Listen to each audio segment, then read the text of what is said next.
I pledge allegiance to the flag of the United States of America and to the republic for which it stands, one nation, under God, indivisible, with liberty and justice for all.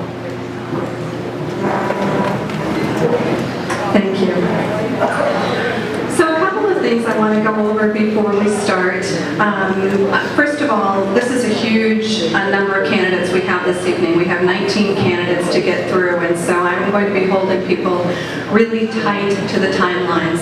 Each of the candidates gets 3 minutes to do a little presentation, and then after the group of candidates, oh, please tell me the microphone isn't going to reverb. Brett, you're in charge of that. We are going to ask questions. We would put everybody on the stage to make it easier to see them, but there's simply not enough room. My person in the back, Catherine, is already telling me time. So to the candidates, I want to point out that we're going to be putting up signs. Please notice in the back that you have 30 seconds before the end, and then she'll put up time, and then I will graciously rip the microphone out of your hand. Okay, got that? We're going to start with some of the state and federal candidates. Then we're going to do a 10-minute break, and then we're going to go to the local candidates. Because again, there's just simply not enough room for everyone up here. At this point, I'm going to start. I'm not even going to be polite enough to introduce the candidates given the time. I'm going to ask them to introduce themselves. And we're going to start at the far end with our candidates for Congress.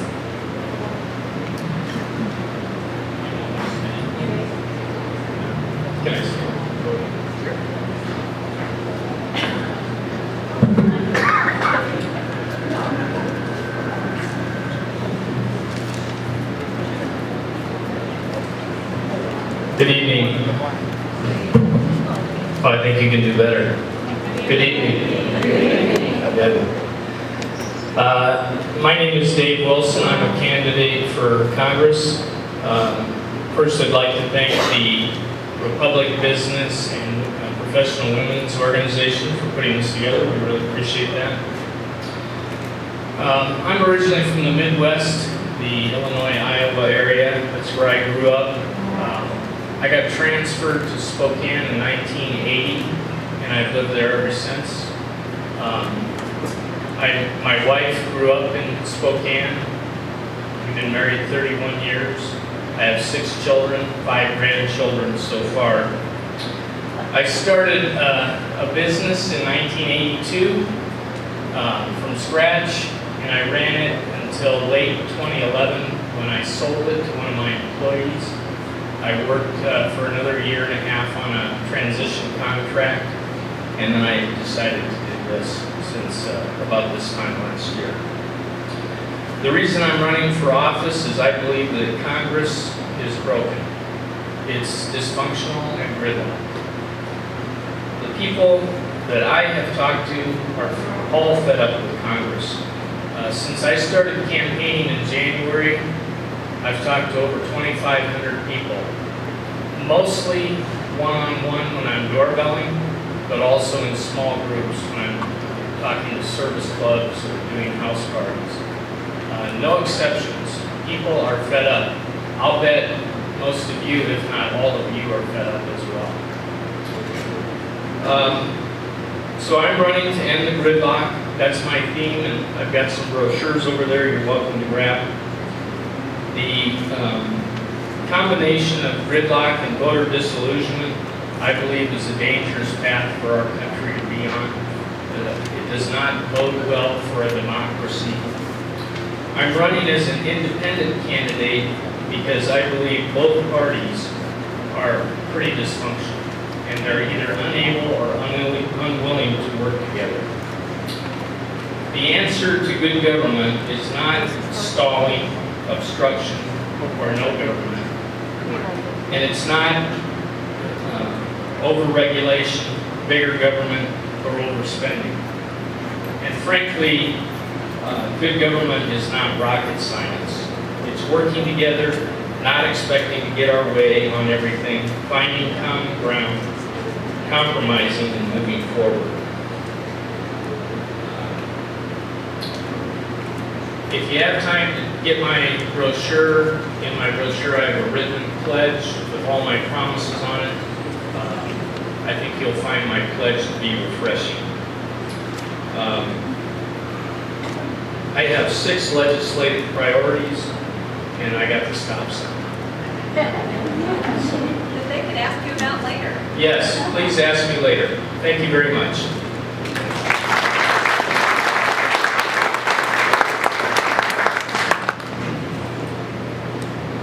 By the way, I hope everyone has their cell phone turned off.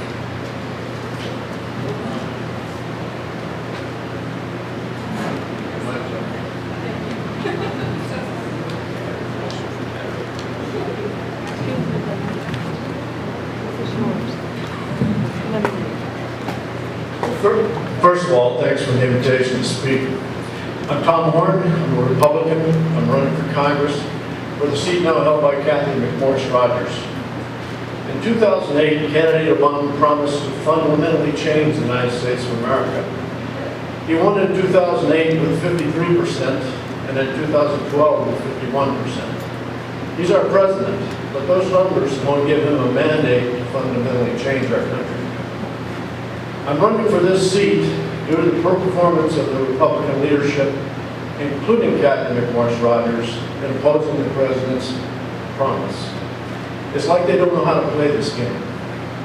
For example, in her reply to the President's State of the Union address, 10 minutes of unfiltered access to the American public, she could have challenged the President's then recent threat to use his pen and phone to rule by executive order when Congress won't go along.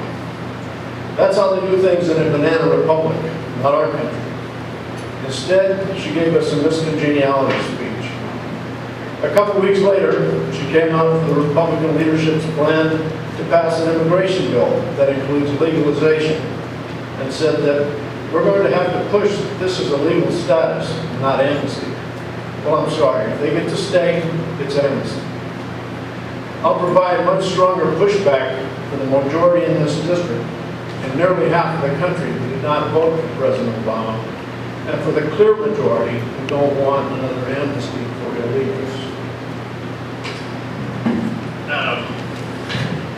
My biography. I'm 65, I'm a retired engineer. My dad was a career Marine, so I've lived all over the country, well actually just both coasts. I spent junior high school in a Russian school in Moscow, where Dad was assigned to the U.S. Embassy in 61 to 63. I used to speak Russian pretty well, I don't anymore. WSU grad, 1972, mechanical engineering. I followed my father in the Marine Corps in 1972. I got out in 76. I was a tank platoon leader, no combat. I was a mechanical engineer for 30 years in the Spokane area, and I worked in manufacturing, consulting, and for a natural gas pipeline. I spent 2 years in Saudi Arabia, 82 and 83, working for a shipyard. I've been a volunteer fireman for 6 years. The last year was Stevens County, the previous 5 with Spokane. So if you want miscongeniality opposition to the president and continued massive immigration of unskilled labor, vote for Kathy. If you want a Republican who will never vote for amnesty by any name and will push back hard against President Obama, vote for Tom Horn. Thank you.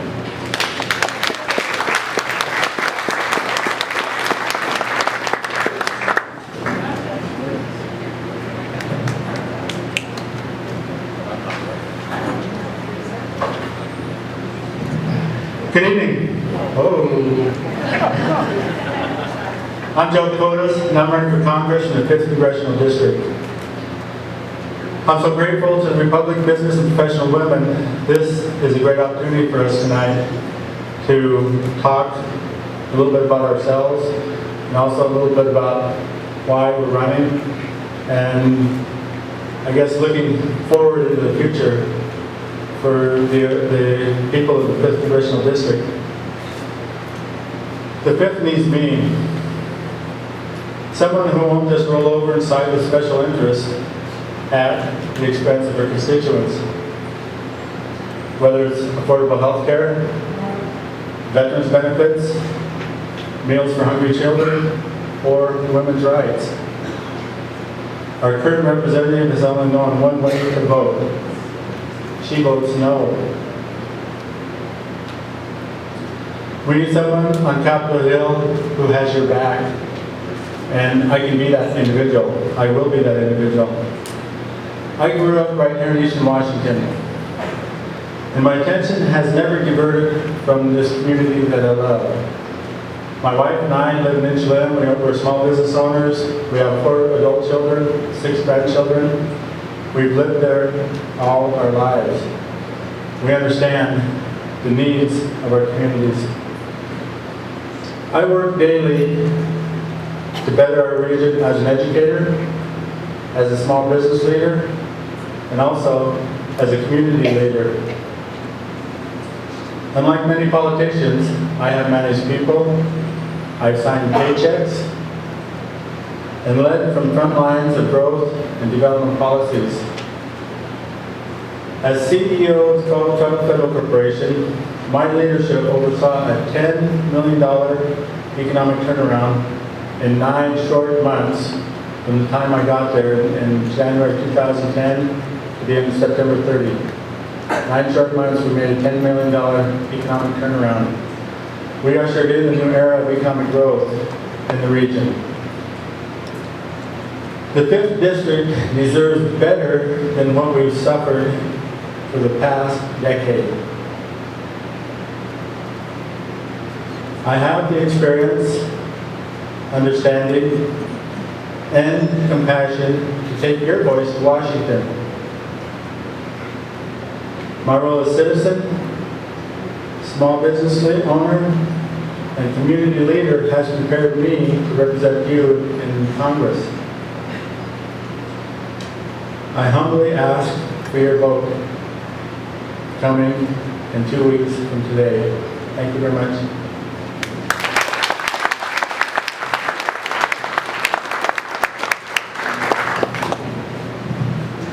Thank you, and now we'll move to the candidates for state representative, positions 1 and position 2. Thanks, Betty. It's great to be here with you all tonight. You know, I've been thinking about the 20 plus years that I've been a part of this community, helping to fight things, do good things, and fight for folks' rights, your agriculture, mining, natural resources. You know, when I ran for this position 6 years ago, you know, I felt I could use my experience to be a fierce advocate, and I think over the last 6 years I've shown that I can be. It's been such an honor to represent you, and I definitely want to continue to do that, and hope you would too. I had a campaign speech, but I want to update you on an issue that is really current. The governor's going to be announcing water quality standard update. And for those of you who don't know, fish consumption is a rate, how many fish people eat is being used to determine, where we're going to go with our water quality. That's a normal part of the equation. The problem is they're going from an average fish consumption to a high-end fish consumption user. And what that means is the water quality standards could be to the point where they're not achievable. And there's not technology to meet it. And there's not even technology to measure it. I'm hoping that's not the case. The concern that we have shared, in fact, 3 years ago, we really kept it from moving forward until we hoped it would get more reasonable. But the problem, if you have a discharge permit, or if you're a municipal, not so much water, but solid waste system, the problem is it might be very expensive to upgrade your systems, and that's been a concern of mine. So if it happens that you can't meet the standards, my biggest concern is, are environmentalists going to turn around and sue because you can't meet that standard, that discharge standard? And the second thing is whether or not EPA is going to actually grant that variance. EPA has never granted variances to water quality standards, to my knowledge. And so my concern, are we setting it up too high, to not be achievable? Again, water quality updates are a normal part of what we do here in Washington State, but my biggest concern has been the method by which they've been doing it. Governor Inslee's going to have us on a conference call tomorrow morning, and I'm just hoping at the end of the day that it is reasonable and it's not going to, really force businesses out of our state and making it hard for small rural communities to, to meet water quality standards. So stay tuned. Both Joel and I are going to be on that conference call tomorrow, and I'm keeping my fingers crossed, but just thought you ought to know while we're all here today. So again, it has been such an honor to represent you. Not afraid to get in the fray. A lot of the agencies and the governor knows me personally by name, and I just want to work hard for you. So thank you so much, and I look forward to representing you again.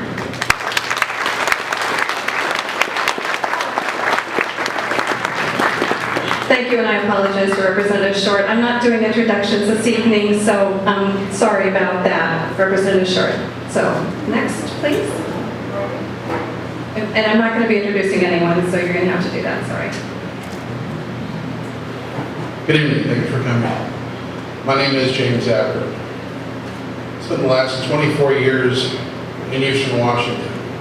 As far as I'm concerned, it's home. It always has been and always will be. The reason why I'm running is as simple, and there is an out of balance in Olympia, in the legislature. We have Republicans and Democrats who do not have the people, you, in their best interest. They take money from special interests, political action committees, corporations who do not have individual rights like you do, natural born rights like you do. They don't raise families, they don't buy homes, they don't fight to feed their families.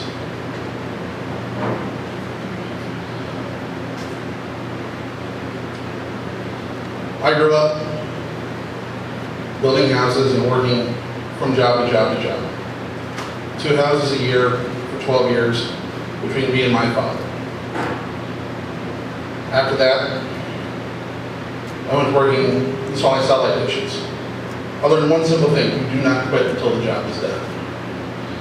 As your representative in Olympia, I will not quit until the job is done, no matter what it takes. If that means I have to stay there long hours to do it, I will do it. Long and short of it, I'm trying to build a foundation for liberty here in the 7th District for Washington. I'm not a politician. My campaign donors are 3 gentlemen here in the 7th District. I misspoke. 3 gentlemen here in Washington. And I have taken out-of-state funds. My grandmother, my mother, and my uncle.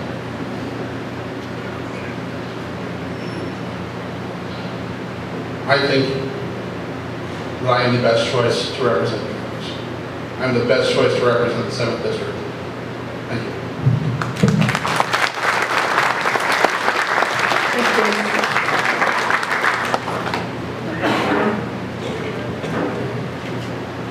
Good evening. I appreciate the professional women putting this on. We go to a lot of these, and this is one of the best run ones in the area. I'm Joel Kretz, state representative. I live in Wakanda, kind of the suburbs of Wakanda, I guess you'd be more accurate. But I guess I'm running for the same reason I ran in the first place. After 30-some years of running a small business in the state of Washington, the frustrations that all of us deal with, we're out there trying to make a living, put food on the table, and frankly provide jobs. It has gotten so hard with a lot of the state agencies. In my case, they wanted me to spend $12,000 on an art-style bottomless culvert in a dry creek. And after a series of those sorts of things, I decided to run when Kathy McMorris went to Congress for the open seat. Been there ever since. But I'm still mad. I got a little reminder from the state agency just a few days ago that's keeping me mad. So anyway, I'm working particularly focused on bringing jobs and making it easier to run a business and frankly support the communities through those businesses. We've had a big loss here with the decision at Kinross. I worked hard on that this year. I probably spent more time on that than anything, and I really felt like it was looking positive. I worked with the governor's office of all things quite a bit, and actually got a letter of support from the governor on instructing the state agencies to not relax regulations, but to do things in a timely manner, which was the whole key to making that thing go. And Senator Murray also wrote a letter. I felt like we had some momentum, but the bean counters back in Toronto, I guess, decided not to do that. Huge loss. We're going to have to figure out a way to mitigate that and hopefully find some other ways for the miners to keep working. One of the successes this year that I've worked on forever, and I think it's pretty much the same bill the last 4 years, was the GMA opt-out Growth Management Act, which will allow the four smallest counties to opt out of GMA, one of which is Ferry County and then Ponderay also. Big win. We got it, just a little story on that, we got it out of the House, and Senator Danzel had it in the Senate, he got it out of there. We had two bills, two vehicles, and worked closely together with Shelley and I in the House and Senator Danzel in the Senate. Got that bill done and signed into law this year, which I think is going to be somewhat of a help for Ferry County.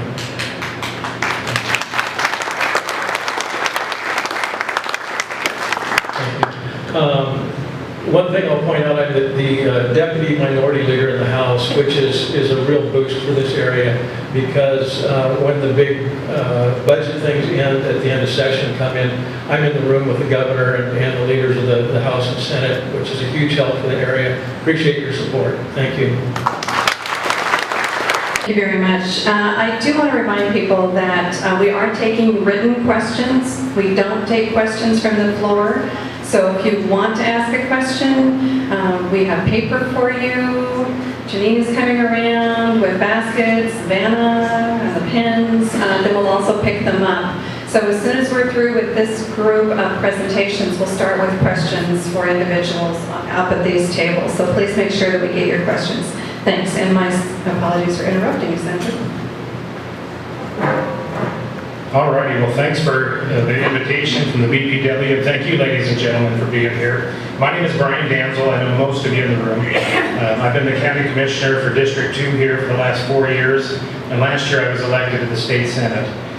Joel touched on the Growth Management Act opt-out bill, and it was a real victory for our area. We've been fighting that for about 25 years now.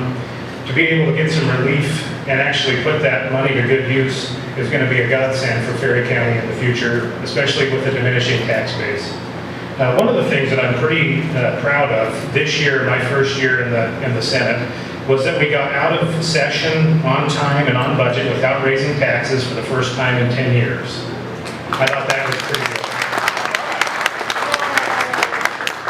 Now, because I support those ways of thinking, I also co-sponsored a bill that would require that every year. And if the legislature didn't get it done every year, legislators ourselves would have to get rid of our per diem pay. So you put your own wallet on the line, I think you would be incentivized to get done on time.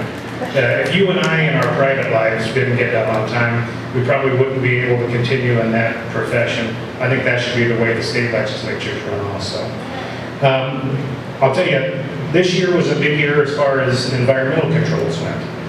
There was a push for a gas tax increase. There was a push for a cap and trade program to add about $1 per gallon when you went to the pump. We were able to defeat both of those. Like I said, we got the budget done on time and on budget without going into extra session. The Growth Management Act opt-out bill was a real pleasure to work on because as a county commissioner, I've seen it and how it affects people.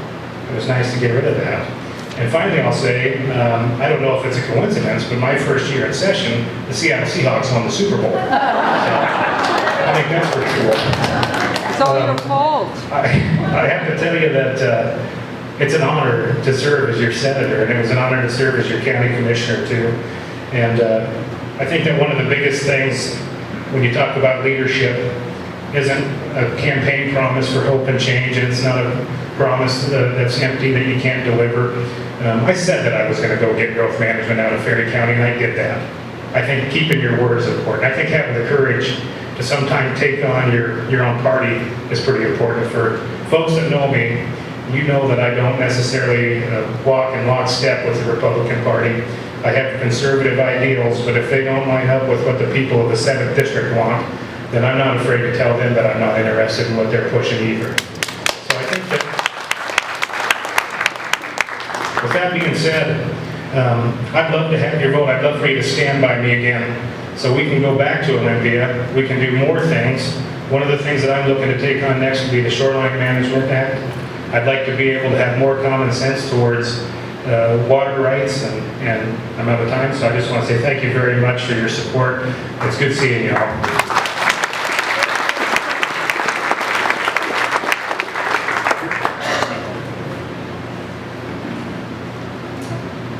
Hi everybody, I'm Tony Booth, and I'd just like to say thanks for showing up, and wow, what a great crowd to have in Ferry County tonight. I'm also running for State Senator, District 7. One of the reasons I'm getting involved in running for the district, and I like what Joel had to say here, is I'm really out for jobs. My number one concern is to get some jobs back in our area. Brian's right, I've been pushing it the whole time. I'm not going to be the best politician. I'm a business owner in District 7. A lot of you are not aware, but throughout District 7, I employ 100 people from Okanagan all the way through Colville. And it means a lot when you start seeing our unemployment going up. What it does, it creates problems that we need to take an eye and make sure we're on top of this issue. I have created that job description, and I have a packet. I'm announcing it here today in the public. I would like all of you to take my packet home and take a look at it. I'm ready to put this job back into place as soon as I'm elected in. I'm excited to take our average unemployment down between 8 and 9% and hopefully do that in the first year. It's not sitting here promising something I can't do. I've actually done something a little bit different than most politicians do. I put it in writing, I put the steps in place, and I hope you all read it and take me seriously about it. I'm ready for a change. We've been talking about jobs for the 13 years I've been in Stevens County, and I think it's time we really step up and make that change. I've been married 21 years, I got 4 great kids, my wife Leslie's here in the audience. I moved out of a little town of Enumclaw, Washington. I've been in one job my whole life, the second job I purchased. So I've been a business owner, now going on almost 13 years here in District 7. I also sign paychecks. I also pay taxes. And there's a lot of things that I stand for. One is the jobs. Number 2 is no taxes. I've made a promise. I'm not gonna vote for any tax increase. Number 3 is I think we need to get an education system into place. If many of you know what I've done in the past, I'm a strong advocate of education. The one thing I hear all the time is, where does our money go? We need to get that out to the public, where our money goes. We need to get it out in a simple form so we all can get involved and get more involved in that situation. Land management, I think we're all involved in land management. You have the right to your own property. It's something I'm going to stick strong with. Once again, we go back to my jobs. That's really why I got involved in it. The best part about me is if you look at me standing up here in front of you, I was the only one that threw my hat in to try to take this role with.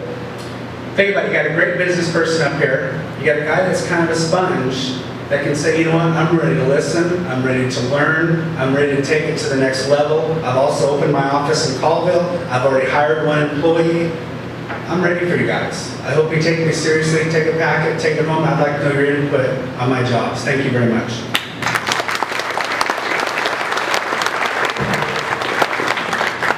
Thank you, sir. So now we're going to move to questions. If there are questions that haven't been picked up from you for any of these individuals, please let one of us know, raise your hand so we can move forward. So I have a question for all candidates, all of us. It's become popular to talk about government like it's a bad thing. How do you see your role in improving the perception of and application of your government position? And Mr. Wilson, we're going to start down there with you. And I'm going to bring the mic to you.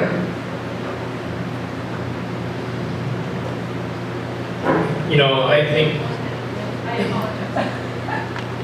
can my minute start now? I think I got the shortest 3 minutes, but I think it's really important that government works. One thing I've learned during this campaign is that there's a very low level of trust in government. That's very disconcerting to me. I think that this is why I'm running, is to end the gridlock. I think that the average citizen, people I talk to, they want government to work. And we need to make that happen. So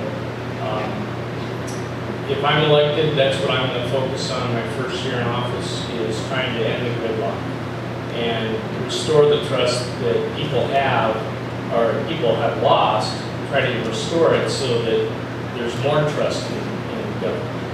And I know that a lot of people are not big government fans, and I'm not either, but government has to work, and it's not working now. Thank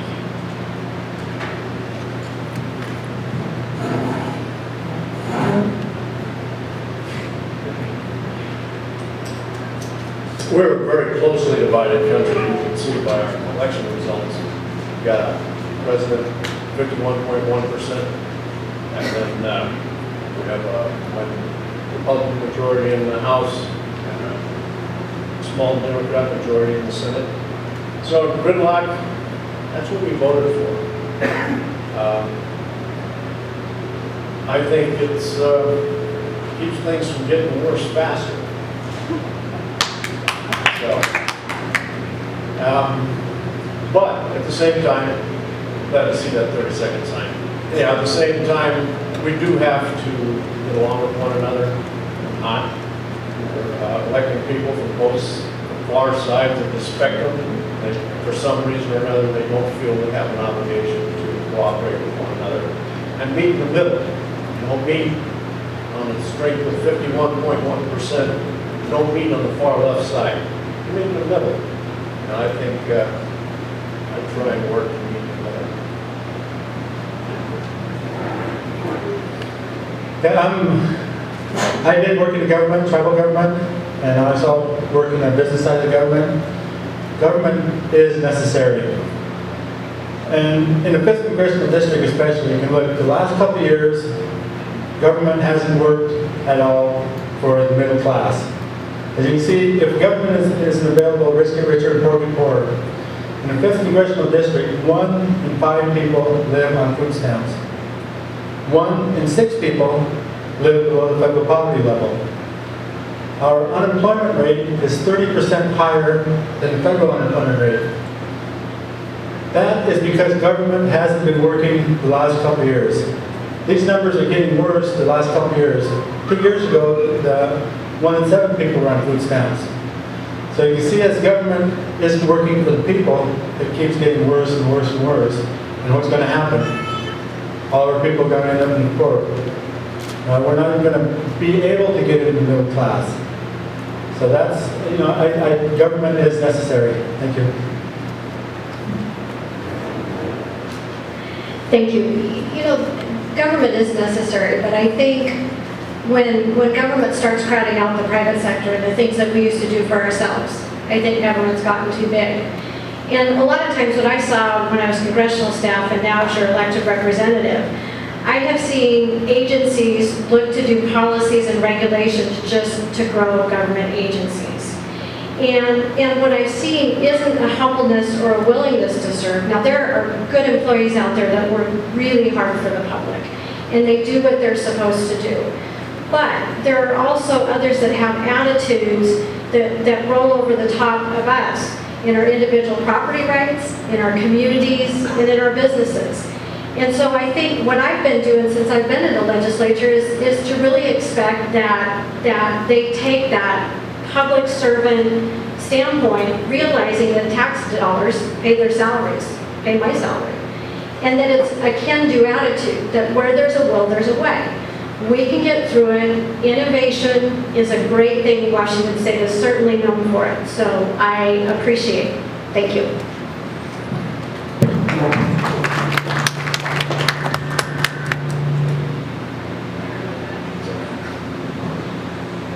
Government has its place. The local government that you see, those are the ones that are supposed to affect you the most. The state and the federal government the least. When you have overreach of powers, when you have the state going your lives, telling you you can or you can't do something because they said so. That's against the Constitution of the United States, against the federal and state Constitution of the United States. It's an overreach. It puts you at risk. There are folks that say that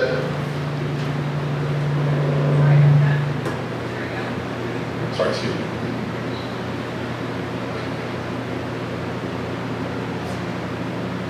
Government working for you should be simple. Not all the times it is. But we take back the power from the government, from the state, to let us determine our own futures, determine our own paths, to build businesses here in the 7th District. Government can help create an environment, but it cannot do it all for you. We have to do it ourselves. Sorry about the microphone. We're still playing with the microphone. I apologize when it reverbs.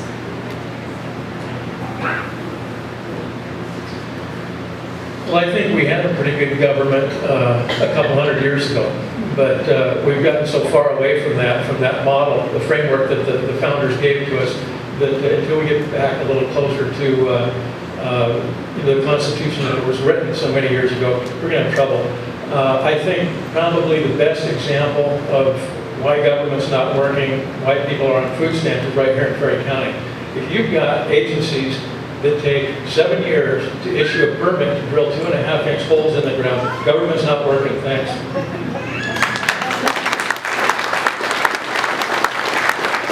I'm going to repeat the question just because it's been so long since you might have heard it. So this is for all the candidates, obviously. It's become popular to talk about government like it's a bad thing. How do you see your role in improving the perception of and application of your government position? Okay, well, I would agree with what Joel said on the permits for campgrounds, for example. Another one would be when you drive over Sherman Pass and you see a lot of trees that are dying. I think that we should probably be in there and logging that. So I think in certain agencies there is a failure. Now I'll give you an example where also there's a movement to try and fix like schools, public schools, for example. And so what we'll see there is we'll see like the No Child Left Behind Act, and then we'll see Common Core, and we'll see different kind of testing that changes all the time, and so you have a moving target. One of the things that happens, unfortunately, sometimes, is you can imagine there's a broad range of issues that you vote on, and every once in a while, I think that the legislature and also Congress are passing laws about things they know very little about. And so that's a big issue. So I think that government has its place, but I also think like the permitting for extraction of gold, like the logging that we should probably be doing so we don't have our forests burn up. I think that we need to be less restrictive and more conducive to jobs.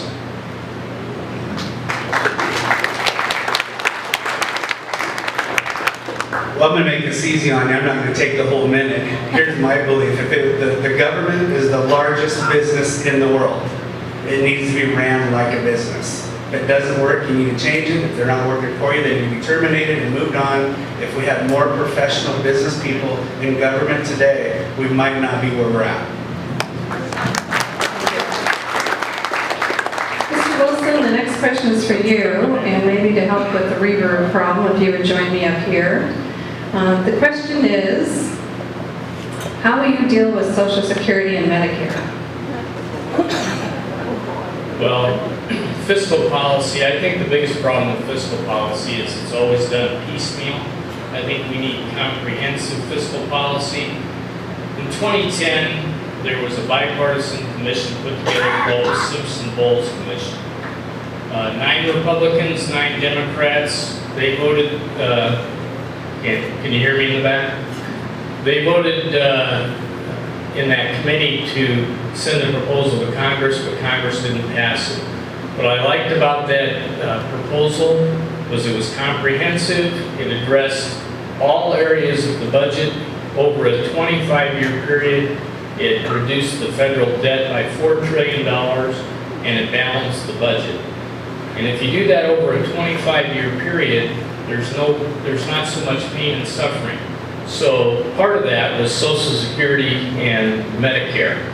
And what they did to keep those solvent was raise the retirement age on both those programs. So I'm for Simpson-Bowles.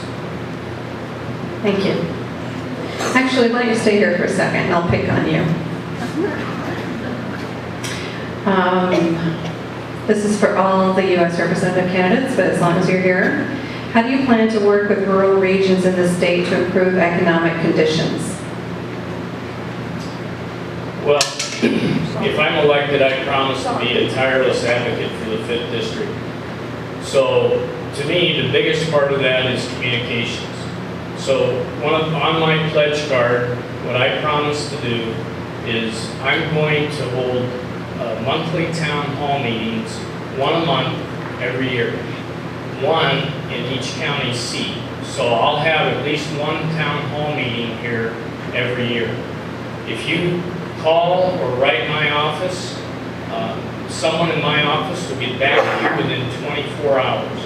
And communications is where it all starts, is you gotta be willing to listen to people and talk to people. So I came up early today to meet with people. I'm meeting with some people after this tonight, and I'm meeting with some people tomorrow morning. I hope I get to meet as many of you as possible. I'll stick around after this is over and talk to as many of you as I can. Sir? Tom, would you like to sit there or come on up here to answer? I think the other trick to the reverb is if you just take a step back or just on the step, you'll be safe, but whichever you're more comfortable with. Same question? Okay. To me, one of the things that's hindering job creation in the whole country is the EPA. We have a problem with the EPA and the environmentalist attitude in several agencies. We have a problem with the Keystone Pipeline. They're complaining about it going over the Ogallala Aquifer and going to contaminate the aquifer. That aquifer's got a lot of pipelines over it, and we've been drilling holes through it to get oil for 40 years now. So it's a false premise. It's a false argument. And up here, same thing. Get the EPA out of our hair. We're beyond the point of diminishing returns with our environmental enforcement. We've made great progress since the EPA started in the 70s, and now the agency is huge. There's not a whole lot more progress to be made, and they're shutting down the economy to make it. So I think rein in the EPA. Thank you. I like this height thing. Make me a little taller here. In order to improve any economy, I've been in business now for the last 4 years with the Caldwell Tribe. We've improved our economy. And you need money to improve economies. And the way to get money is to create jobs. And that's one thing that you got to look at as far as in our region. It used to be manufacturing, mining was part of manufacturing, agriculture was a big part of our economy, and now those pretty much are all gone. And we can bring quite a bit of that back by changing some of the regulations that we heard about. Tony talked about the logging around here and the lack of, and also Brian talked about the lack of logging in our forests that is dying. Creating jobs is going to help the economy. Creating jobs is going to save the economy. That's what we've got to concentrate on in these areas. As I said, you know, our unemployment rate is 30% higher than the federal unemployment rate, which is going down now. So that's what we've got to concentrate on, is creating jobs. And one of the ways to do that is repairing our failing infrastructure that we have in place right now. Our bridges and our roads. Thank you. Thank you very much. I appreciate that everybody's trying to stay on time with us, so thank you for that. To the state representatives, let's talk a little bit more about the environmental concerns and economic development, because those are not mutually exclusive. How do you see yourself working to integrate policies that respect both environmental concerns and economic development? And Representative Kretz, I'm just going to hand you the mic. Well, I think that's true. They're not mutually exclusive, but it's become so tilted so far one way that I think there's a big chasm in between right now. You know, once again, we've got the perfect example here. You know, if you look at the regulatory climate, you know, we've gone so far to the extreme that it doesn't make any sense anymore. But it was interesting to me that when I talked to people in the mining industry, Nobody was asking for relaxed regulations, not one of them. You know, are there some silly regulations that make no sense and do nothing for the environment? Yeah, there sure is. But I never heard any of them asking for that. What they're asking for was certainty in timelines. If you're going to invest 150, 200 million bucks into something, you need to know where you're going to get the permit in 2 years, or is it going to be 5 or 10, or is it going to be 19 like the last go-around we had. Nobody's going to invest in things unless we can get around that. So I think we need to look at regulations that make sense, that protect the environment, but at the same time allow people to function in a timely manner in their businesses.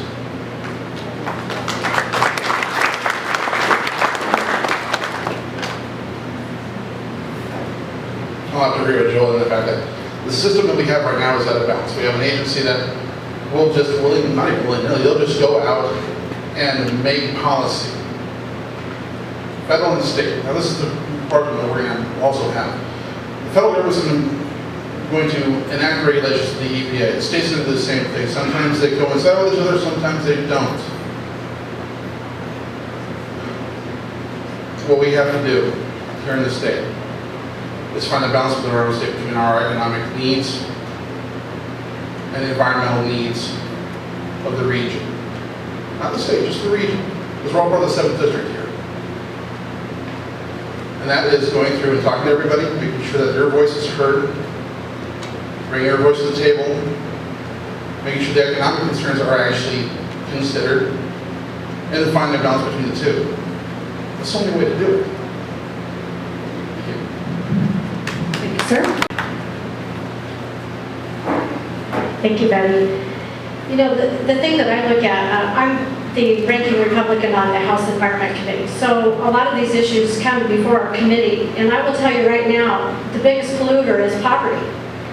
And if we don't have the ability to do for ourselves and to make a living and to have those private jobs and to do the kinds of things that we know we can do, then, but you don't have the money to do them, then you're not going to get anywhere. And the other thing I challenge the agencies to do is to come up with, you know, if we can get there, do we need to get there at 100%? Or can we maybe get there at 85 or 90% and work on the rest as technology comes? But instead, they want that 100% right now. And what's hard is our ranchers, our loggers, our miners, small businesses are struggling because we've set the bar so high it's not even attainable. And that doesn't do the environment any good. Thank you, ma'am.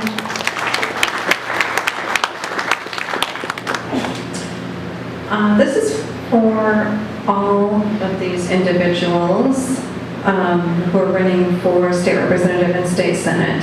How do you plan to implement the state Supreme Court's decision regarding full funding of schools? And I'm just going to hand this to Senator Danzel. Well, thank you. That's a good question.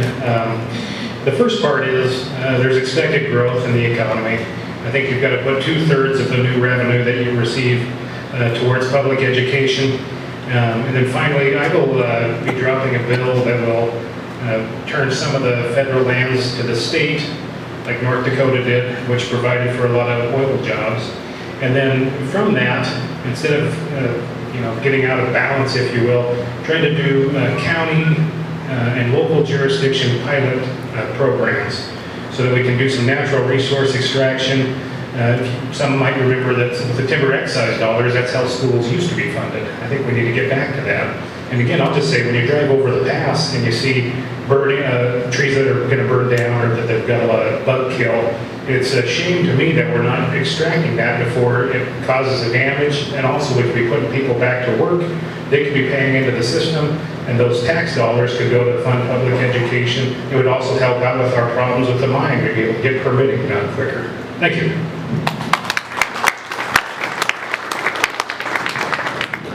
Well, District 7 has a lot of natural resources with mining, logging, cattle farms, whatnot. And if we can put some of that back in the system, the other way that I look at this is our budget. I talked about education a little bit in my opening presentation, was if we can budget our education system a little bit better, maybe take out some of that fluff that's in there and make sure our teachers are taken care of and not leaving our state, I think we'll end up with a better system. We'll be able to manage our budget a little bit better. Thank you. Thank you for that. Representative Short? Thank you. Well, one of the things I think we ought to do is fund our education budget first. You know, all of that money goes into the general fund, and then at some point, education comes out, generally not where it should. So I think if we're really, truly going to take care of our schools, that budget ought to be done first. And I agree with Brian, we are going to see growth in the economy. And a lot of that revenue should go toward funding those schools. But the other thing that we don't deal with is the inability of the schools to use the money flexibly how they see fit. And that's a large part of it. The unfunded mandates, either unfunded or the inability to use that money that makes sense for the superintendent here in the Republic to do what he sees makes sense, or Steve to do what makes sense in Crew. And so I think a combination of those things are going to be what's going to get us over the hump to meet McCleary. But again, it ought to be our absolute first priority.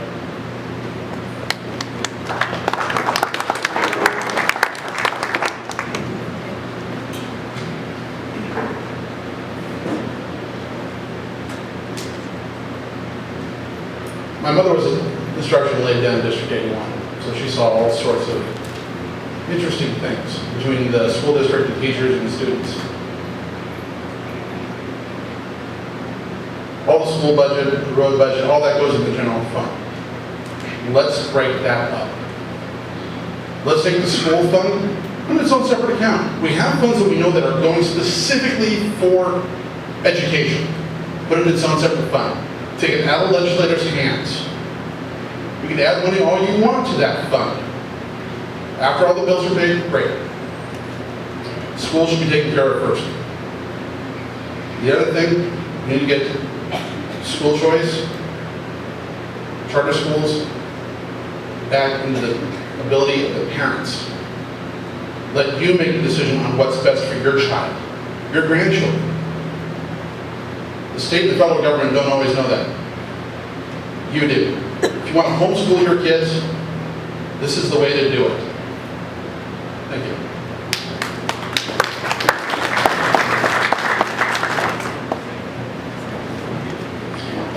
Well, I think Shelley said what I was thinking more than anything was we need to fund education first. It's the only thing we're required to fund in the Constitution.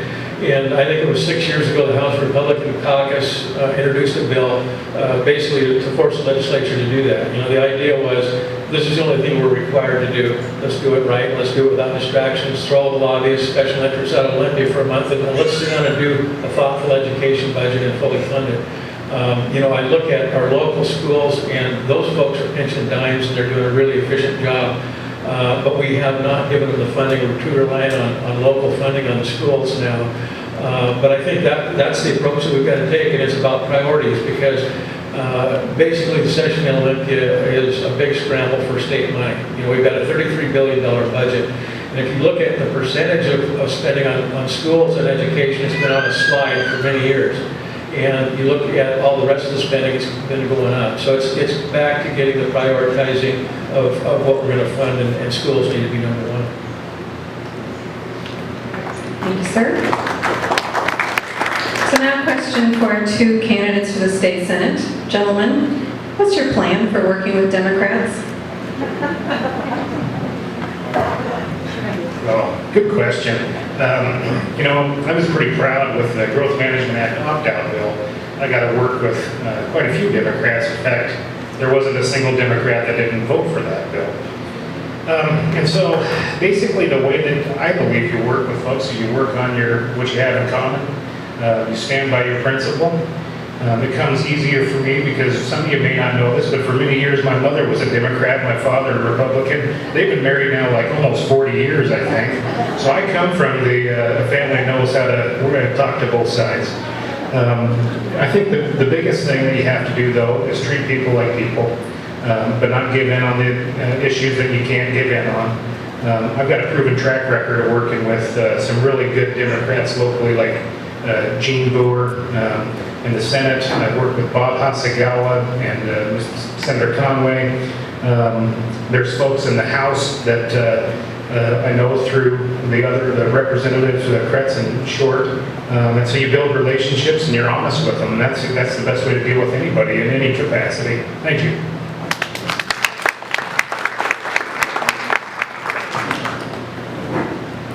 and I might take that one step farther, Democrat, Independent, Republican, whatever. I think everybody has to work together instead of fighting all the time and arguing. What we need to focus on is getting these two parties to the table to try to get a streamlined path so we can get things done faster, get things done simpler. Instead of all the red tape in the government that we have today, it seems like every time someone wants to bring up an idea, there's always an argument. There's always something going on. Right now there's rumors of wanting to sue the president. The next day they want to impeach the president. There's always so many things going on that the public's so confused that, if we could just all be on the right page and do what's best for us, and that's all of us in this room. Everyone sitting at this front table and everyone that's here to support us tonight or get our sides and our views, we're never going to be the same. That's something I know for a fact. My idea versus Brian's, we're always going to have a different idea, but I hope at the end of the day, the same path is there when we're looking ourselves in the window. Why we're doing this? Because we want to have a better a community. We want to have a better 7th District in the state of Washington. Thank you. Thank you. And with that, I'm going to say thank you very much to the candidates sitting at these tables. I know we have more questions, but it's 7:30. We've been at this for an hour, so I hope that you will all stay. After the entire event, there will be time to have snacks and talk with these individuals. Right now, we're going to take a quick 10-minute break while we reshift the tables. So we'll be back in 10 minutes. I'm Pos this year, and I do want to say thank you very much to Rachel Syracuse, our county assessor. Thank you for being here this evening, and thank you for all your good work. We appreciate it. I'm going to have Liz from the auditor's office talk a little bit about the upcoming election, please. Hello, my name is Stinson. I am the Ferry County Elections Administrator. I'm here to ask for volunteers during the election process. We usually are short in volunteers. Our office has moved to the basement, which is very limited space. So we need volunteers to come watch us open ballots and scan them, and we do signature checking as well. If you're interested in coming up and volunteering with us, just call the auditor's office or look for me. I'll be around here for a little bit, and we can schedule time. Like I said, probably can take 2 volunteers at a time, but we're hoping we can get more people involved in the election process. Thank you. Thank you, and I apologize. I didn't see you over there, Doug Overton, who, if you would please stand and say hello, our PUD Commissioner down our way. Thanks very much for being here this evening. With that, we're going to get started. I have things a little bit mixed up here, but we're just going to go with it. And I'm going to start at the far end of the table with James. And you have 3 minutes to make a presentation. And again, the rules are that Catherine will be in the back of the room. She will signal you when you have 30 seconds left to go. And when the time's up, sign comes up, the microphone goes down. So please come on up and give your presentation, sir.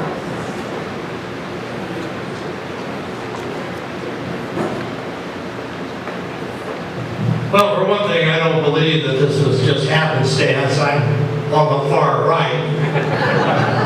But that's probably close to the truth. I'm very conservative in just about everything I stand for. Now, my name is James Von Sauer, and I'm running for the job of prosecuting attorney. I was your prosecuting attorney from 2003 to 2006. I know every aspect of the job. I don't need on-the-job training to know what has to be done and where to budget my time. That's very important because we haven't had leadership in the prosecutor's office in quite some time. We need to get back on track with the criminal prosecutions. We need to bring respect, truthfulness, and all these signs which talk about character back into the office. We need to mean what we say and say what we mean. We need to help law enforcement become more effective. We're already understaffed. And the only way that's going to happen is with communication, training, and I'm talking about joint training, so that our constitutional rights are always respected and the rights of citizens are always respected. I, for one, believe that the prosecutor is the only person in this county who has the power and the ability to stop the enforcement of arbitrary and capricious state regulation.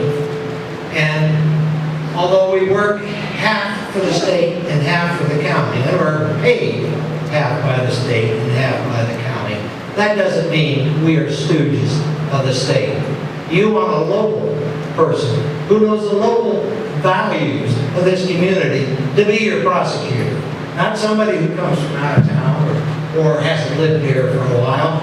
You need somebody who's actually a member of this community.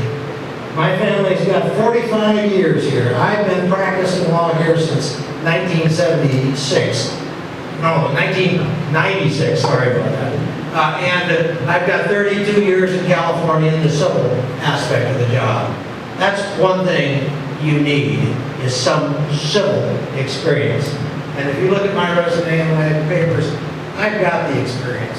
I've got the know-how. And more important than that, I have common sense, which, by the way, is not very common anymore. So, your vote for me, I will do what I can to do effective prosecution. I try cases. I'm not the one who sits there in plea bargains or tries to make the job easier for defense counsel. We all have our duties. And I've learned those duties being a defense counsel for the last 7 years. That's a tough job. But they can generally beat the prosecution if they spend the time.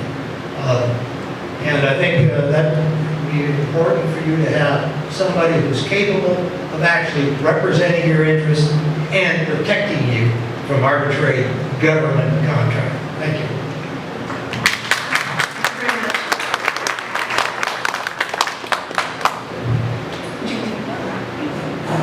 And again, I'm not going to be doing introductions. I just won't take the time. You'll be responsible for introducing yourselves, which I'm sure you're capable of doing. Thank you. Good evening, ladies and gentlemen of Ferry County. I'm Crystal Olivia Wood, a 45-year-old mother and grandmother, a longtime social justice advocate and policy analyst, and a local attorney here in Ferry County for 2 years. I'd like to talk a little more about me, but first I'd like to thank the Business and Professional Women's Association for putting on this forum. And I'd like to point out that possibly for the first time in Ferry County history, there's a very high likelihood that no matter who gets elected, it's going to be female. So I consider that to be a step forward, no matter what happens. Back to me, 3 minutes is not a long time to explain who you are and what you'd like to do, so I've brought my little campaign paraphernalia like everyone else, and it's along the tables. There are free yard signs, and of course I'll be able to answer any questions or talk after the forum.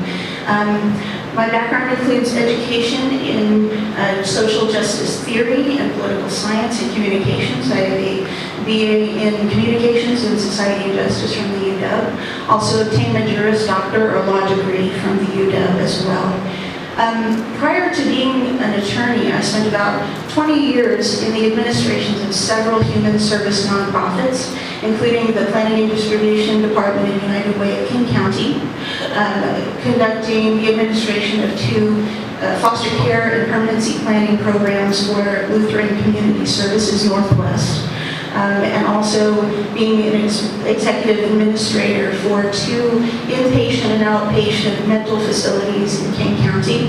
It was one of the 2 facilities that you're ever sent to if you are civilly committed in that county. I've been practicing, I'm in my 5th year of practice as a lawyer. 2 of those years have been spent here in Ferry County, serving the poorest of the poor in one of the poorest counties in our state with civil and criminal and family law assistance. And many people know that you get appointed an attorney in criminal cases, but you don't in family law. And there's a lot to be said about that. My campaign can be summed up in the concept of restorative justice. And essentially what that means is approaching cases from the perspective of victim restoration and making the parties whole and finding a solution to the underlying problems. I'd love to talk more about that. One of the duties of the prosecutor, there are many by statute, but one of the most important is to seek to reform and improve the criminal justice system, and to stimulate efforts to redress inconsistencies, inadequacies, and injustices in substantive or procedural law. And if elected, that's exactly what I plan to do to the best of my ability. I look forward to your questions. Thank you.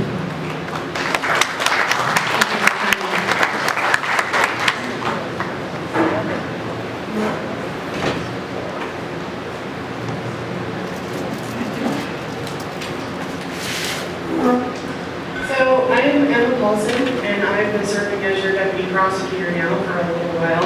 I do primarily all of the felony prosecutions here in Ferry County. One of the things I'm very proud of that I've been able to do is basically get some people who really needed to be off the streets and in prison, and get treatment for folks who need treatment. Prosecuting crime is a team effort. It requires law enforcement, prosecutor's office, victims advocates, treatment agencies, mental health, in fact the entire community to effectively prosecute a crime. There's been a real breakdown in that, probably since Steve Graham left office. There just hasn't been a lot of communication and frankly work going on in the prosecutor's office. The prosecutor's office is the natural hub for everyone in the community to come together and say, we've had enough, we're not going to tolerate this criminal behavior, we're going to deal with it. And it's my goal to accept those challenges from the community and listen to them, listen to you about what you want. This means I'm going to be responsive to the drug problem that's going on here in Ferry County. All of what you do matters. The main issue that all of us face. These people are our brothers, they're our sisters, they're our family. These people were active members of our community, and they have been completely destroyed by this menace on our community. I have two little kids. I came here from Okanagan, where I primarily handle the most serious felony offenses. I ran a very successful practice there, and I left it because Okanagan was a rough gig. There's a lot worse crime going on down there than up here, thankfully. So I think that we have the ability to really nip this problem in the bud. I think we can do that by starting a drug court. Drug court is to deal with nonviolent and non-sex offenders and to give them the treatment that they need so that they don't come back to our community after getting out of prison and continue to do the same crimes that they do before they go. The other thing is DUIs. We don't have DUIs in Ferry County. I was really surprised to see that. We don't have people being arrested for drug and alcohol DUIs. Now, I worked as a coroner in Okanagan, and when I did that, I saw a number of people from traffic fatalities that were drug and alcohol related. That is the most effective way of resolving drug crime. You catch the people who are doing drugs and alcohol, and you keep them from hurting other people. I really plan to do cost-saving protocols too. We're wasting a lot of our resources, and that is time. Thank you, business, women, professional people. I really appreciate that. It will help push forward. Thank you. Now we're going to switch to candidates for county commissioner. And actually, Nathan, I have you first on the list. I'm just going to hand you the microphone if that's all right, sir.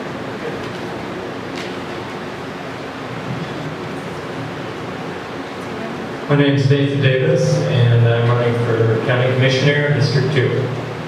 I'd like to thank everyone here tonight for your commitment to Ferry County and its future.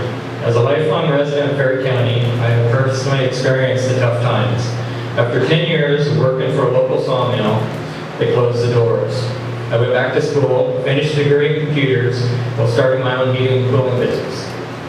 In between, I worked for the courthouse doing IT and also served as a PUD commissioner for 6 years. Ferry County has struggled under the highest unemployment in the state, declining industry, and an uncertain future concerning Penrose. The big question, what do we do to overcome these obstacles? To start with, it's time for our community to get past the internal conflicts and focus on the real issues. The fact is, we might become another ghost town with only a handful of businesses left. We risk losing a hospital, clinics, college, schools, and a diminished police force if we don't change. Overregulation has led to many businesses being unable to survive. When I worked at the sawmill, you'd only get about 2 days worth of logs per year off Forest Service land. Today, we see the effects of improper forest management spreading to private timber. Because of the severe pine beetle infestations, we've had to aggressively log our family land, but I recently found many more dead trees. The pine beetle has killed another stand of trees, and the spruce budworm has infested thousands more. Landowners are losing timber values, and the potential fire danger will be greatly increased. We need to put more public pressure on these entities that refuse to use common sense. Kinross is fighting a similar battle today with permitting on federal land. I believe we need to do all that we can to keep them here, and maybe a flood of letters from concerned citizens to the head of the Forest Service might get their attention. I think it's time we get involved. I have interviewed many business owners on how they are doing and getting ideas for expanding our economic base. Many are worried about uncertain times and are not sure if they will get through the winter months. We must expand jobs, which include tourism, but focus on business and industry that actually work here. Our county was founded on natural resources. They are abundant, and they have sustained us up to this point. I believe our commissioners and those of neighboring counties need to collectively support the leading efforts of Ken Ivory's push to give the federal land back to the states. We would be better stewards of the land and more effectively manage the finances to better serve our communities. I offer honesty, integrity, and leadership with my life's experiences as proof of my character. It's not about what one says, it's how they live their life when no one's looking. Thank you for listening. I appreciate your vote.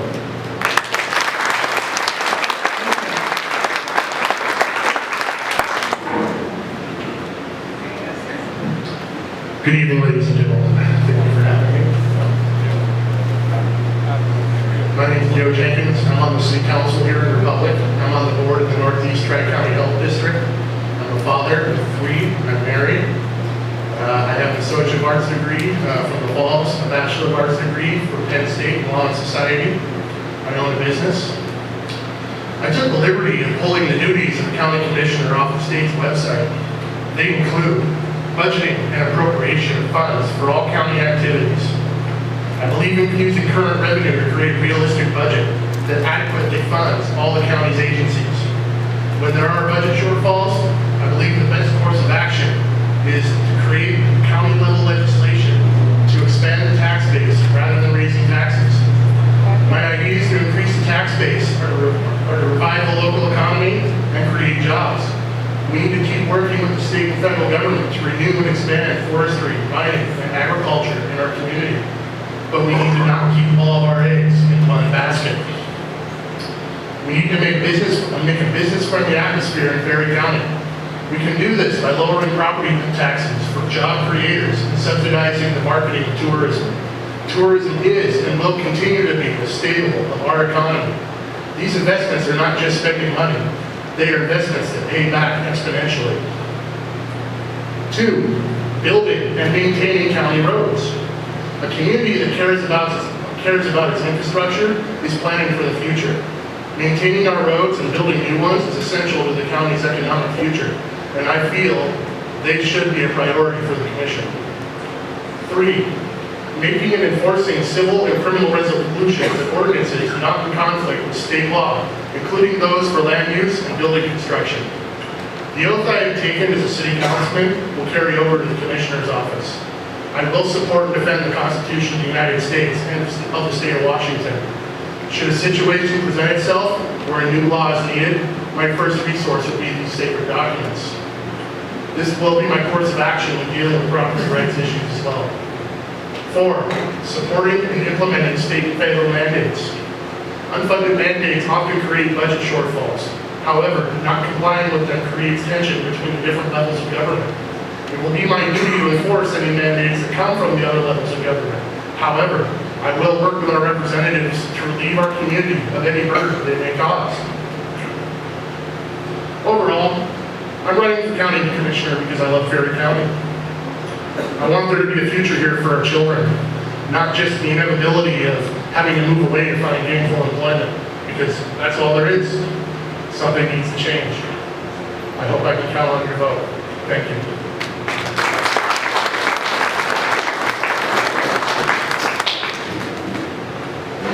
Okay, thank you very much.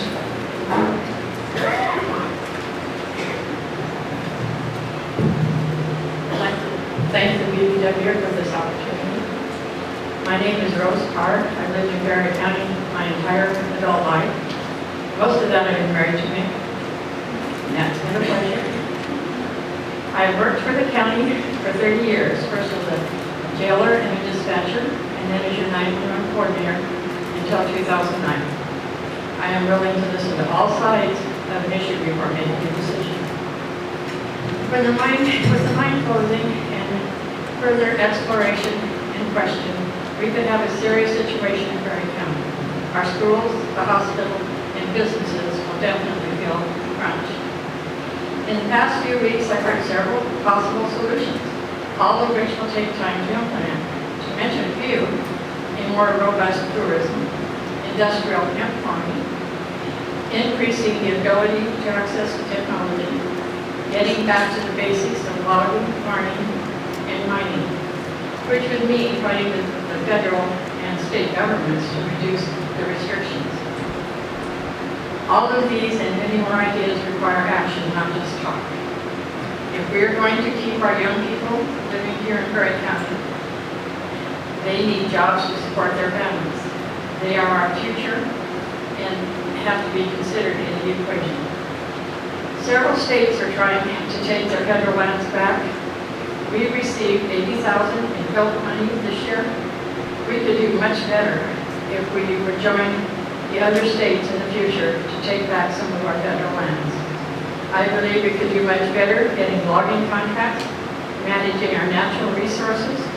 If you think the federal government is managing our forests, just drive over Sherman to see those dead trees everyone's talking about. All essential services provided through our county are important to do. I do not want tax increases, so we must find other ways to fund these services. Thank you. Thank you very much. Now we have two candidates for county treasurer. And Rochelle, I'll just start with you, ma'am.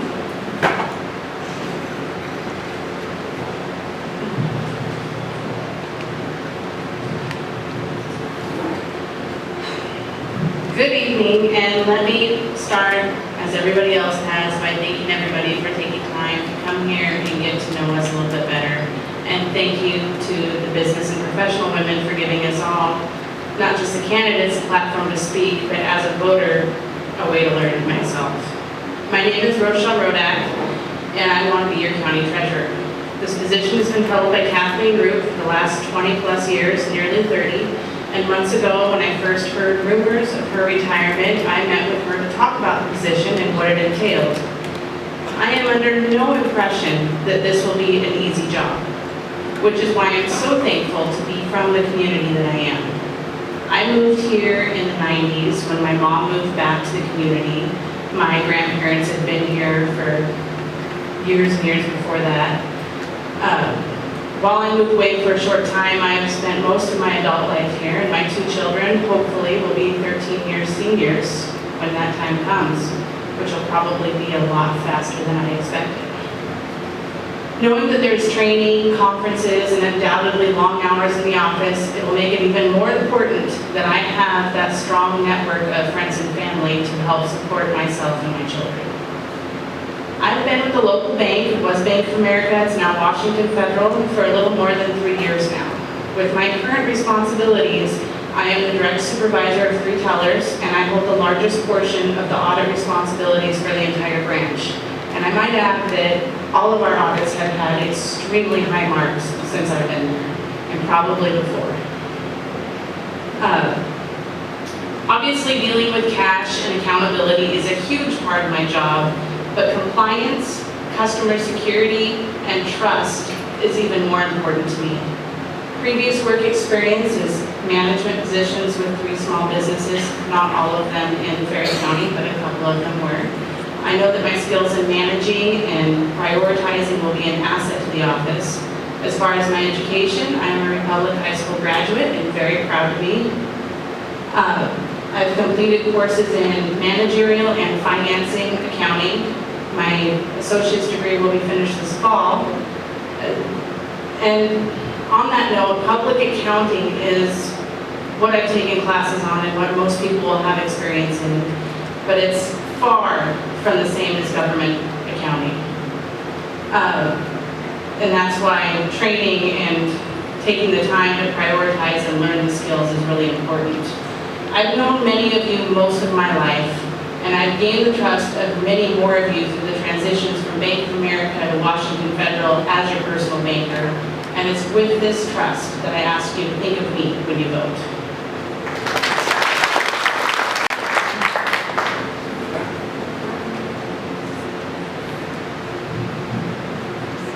Hello, everyone. Good evening. Thank you, BPW. My name is Joy Culp, and I'm running for Ferry County Treasurer. Kathleen Roop, who is retiring after being in that position since 1994, finding out that she was retiring, I thought after my degree in accounting and my certifications, I probably should check into, running for election. Let me put my glasses on.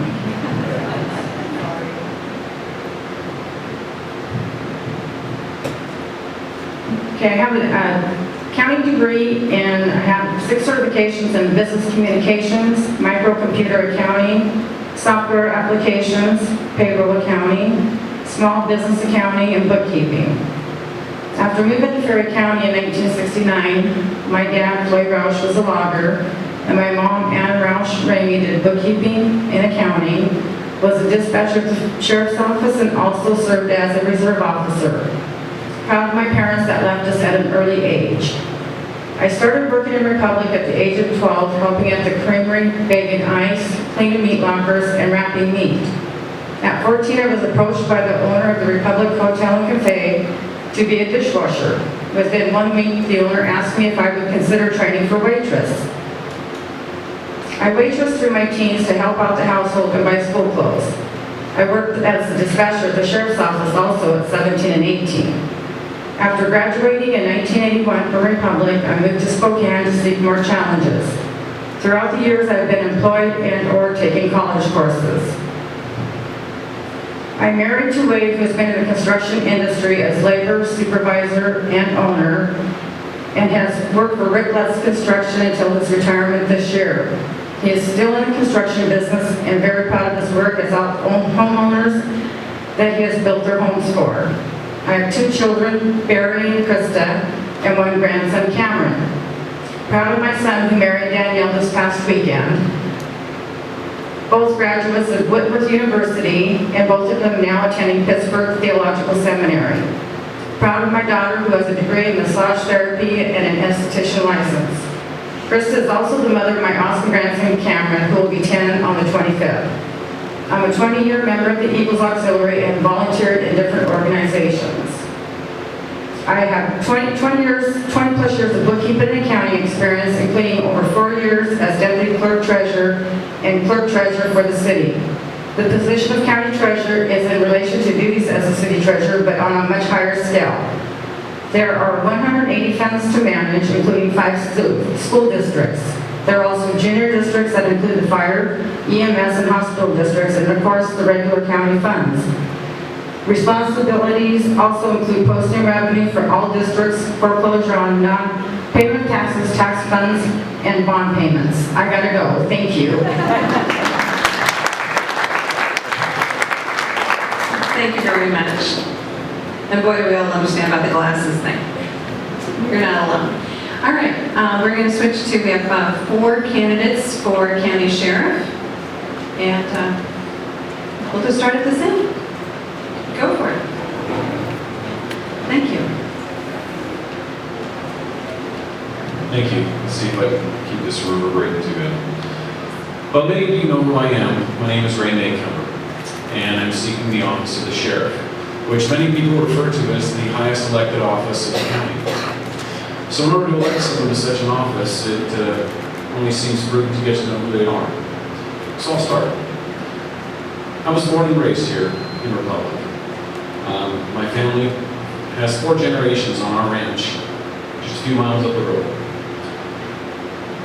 As a young man, I was a law enforcement explorer and a search and rescue member as part of that explorer post. I'm the product of community-oriented policing. I don't even know if they called it that back then. That's about the time that my mother took a job at the sheriff's office, first as a dispatcher and a jailer, and then as a deputy sheriff. I finished my high school education at 16 years old and started college classes here locally. When I was finished with that, I moved to Spokane and attended Eastern Washington University and eventually obtained my bachelor's degree in criminal justice. In 2001, I was so pleased when I got the opportunity to come home to work for the Public Police Department, where I spent until 2004 working as a full-time city officer. As money and budgets would have it, the grant that they were paying me under was running out. But the county happened to have some funding, and so they accepted me as a lateral transfer. I worked that position until October of 2009, when, Mrs. Parr retired from 911, and that position became available. I took on the challenge, interviewed and was granted the position by the commissioners, and only accepted the job with one condition, and that is that I could keep my certification as a law enforcement officer. It's always been my first love to serve the people in this community, this county. And the sheriff graciously agreed to allow me to keep my commission, and the commissioners allowed me to have hold that post. During the time that I spent in 911, I've operated a $500,000 budget, more than $500,000 most years, and have been able to balance the money going out and the money coming in through multiple different funds to achieve close to a zero or a neutral balance, meaning that the amount of money that we put into the county through contracts, these are state dollars, equals or comes close to the amount of money that we have to pay out in county expenses. It's that experience balancing those dollars which makes me feel I'm prepared to take on the challenges of our drug programs, our problems, and others. As with Kinross closing, we just don't have the funds. Thank you.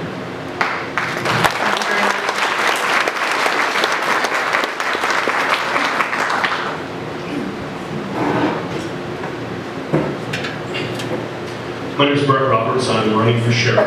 For those of you that don't remember me from being here, I was the chief of police for a while. I've had a long history of being here. I grew up in New Orleans, but my family's been here for about 125 years. First time that I ever got to see what community involvement in law enforcement was when I was about 9 years old, and I was at a relative's house, which lived up on Hadley Road, and their father strapped the 45 on and came down to town in Republic because the bikers were coming in. Growing up in New Orleans, I had never seen this type of law enforcement, so it kind of encouraged me to try to study the Constitution a little bit better when I was being taught civics and a few other things. During that time, moving back here, I went to Job Corps after getting out of the military and moving back up. Got a forestry degree, went to work for the Forest Service in the Ranger District here. was a assistant crew boss, so I was given a small group of people, and then Mark Timber, was rifted in 91, went to the tribe, re-educated myself, became a child counselor. While down there, I was recruited to go into law enforcement as a reserve officer and completed the Washington State Criminal Justice Training Commission's reserve program down there. Then I started my own business, moved back up here due to the drive of going to Nespeal and initially and being 55 miles each way. So I ended up starting X Factor Fire Control, which at the height of that in 2003, well, at the height of it in 2000, I had 2 strike teams and 35 employees. So I have some business skills. We have some leadership skills. The job of sheriff also requires us to have the ability to take and look forward to civil sides. It's not just law enforcement. So some of you might remember that I used to be the chairman of the Republican Party here for a number of years. I was also the coordinator for the Ferry County Action League, as well as a city councilman. When on city council, one of my visions was that we would basically take the city and rather than turn it over to the county, we would modify it and get it up out of the office. When they made me chief, we worked together, we got our grants lined out, and we ended up with the new vehicles, the new building, the new computers. So, all things being equal, I think we need to get back to community and law enforcement. I was part of the ESAR group when I first moved up here, worked with Bill Huntley, Polindo. We need to get back to fighting drugs in our community. We also need to take and get back to proper management. We need to find jobs that are lined out, and we need to take and bring in the people that are going to... My time's up. Thank you. Okay. Thank you.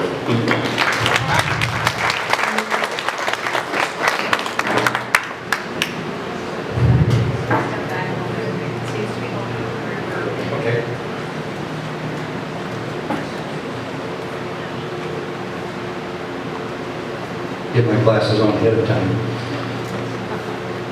First off, my name is Tom Williams, and I'm running for the office of sheriff.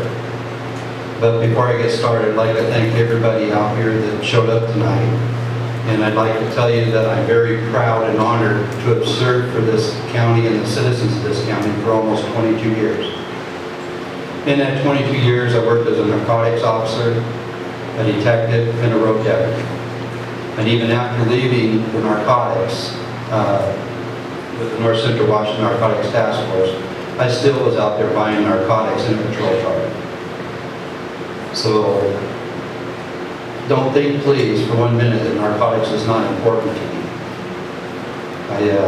I have fought it for a long time, and ever since I've been here, and I plan on continuing that. Now, since filing to run for sheriff, people have asked me, why are you doing this? Are you crazy? It's a big job. Do you think you can make a difference? And what changes will you make? I always hesitate and tell them, I can make a huge difference. Because I'll give you more service and very little politics. The safety of our family and our kids, our neighbors, our friends, these are the best we can afford. Our safety should not involve personal agendas.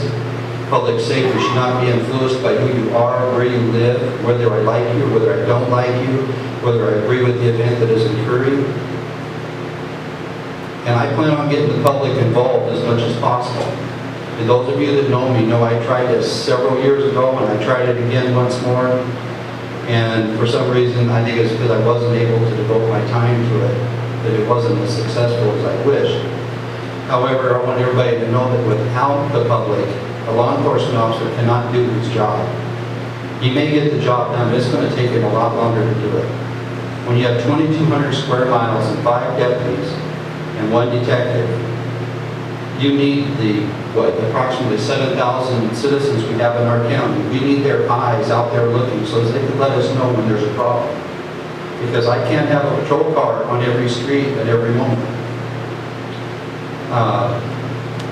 I am currently the undersheriff of Ferry County, and I do and have operated a budget. I write the grants. that have brought us, we bought several patrol cars and several pieces of equipment that have helped us to do our job and do it more efficiently. I believe in the public and I believe in volunteers, and I'd like to bring my experience to you and let me be your voice, because I will listen to your changes and I will take action.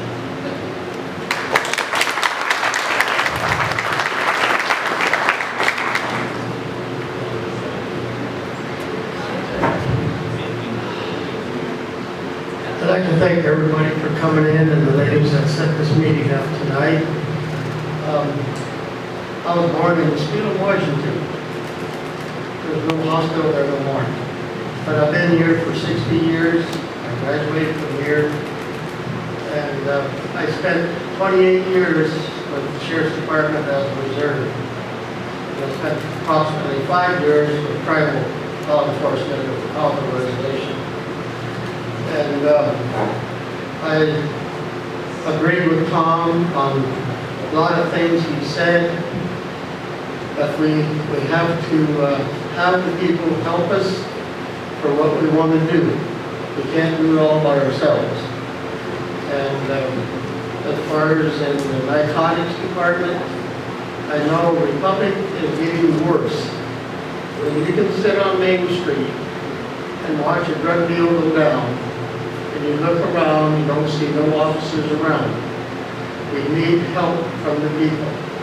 And I would like to have the Border Patrol and all the other law agencies to work with us, plus tribal to work with us, so we can maybe curb some of our serious problems. And that's about all I got to say. I'm going to drag it out for you people. And I forgot to mention, I'm William Bill Campbell-Basso. Most people know me as Bill. And that's the way my political signs will be set up. I thank you.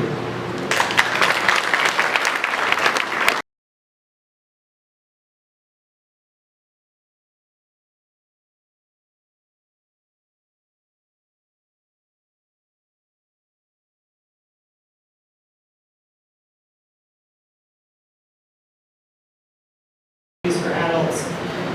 Juveniles who get caught with substances that they're not supposed to have, that includes alcohol and or marijuana, that's against the law.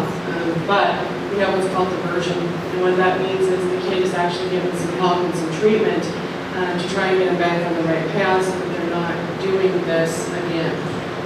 Usually a kid really has to mess up a couple of times before they end up with an actual criminal record, especially for something for like substance abuse.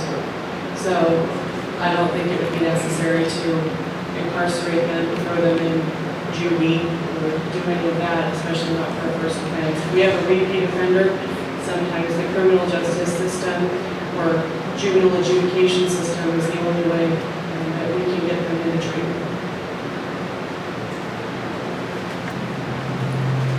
Crystal here.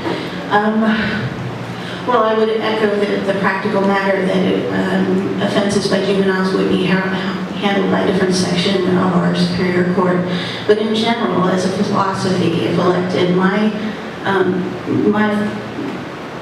policy with regard to drug possession is generally, it's not what you do, it's what you do. So in other words, when an adult offender, it could be charged with possession, say, but there's no accompanying violent act, there's no other criminal act to which you connect a victim, then it's much less likely to be prioritized as a case I would bring forward than say something that did involve violent crime, did involve a property crime, or some worse form of assault or injury to persons.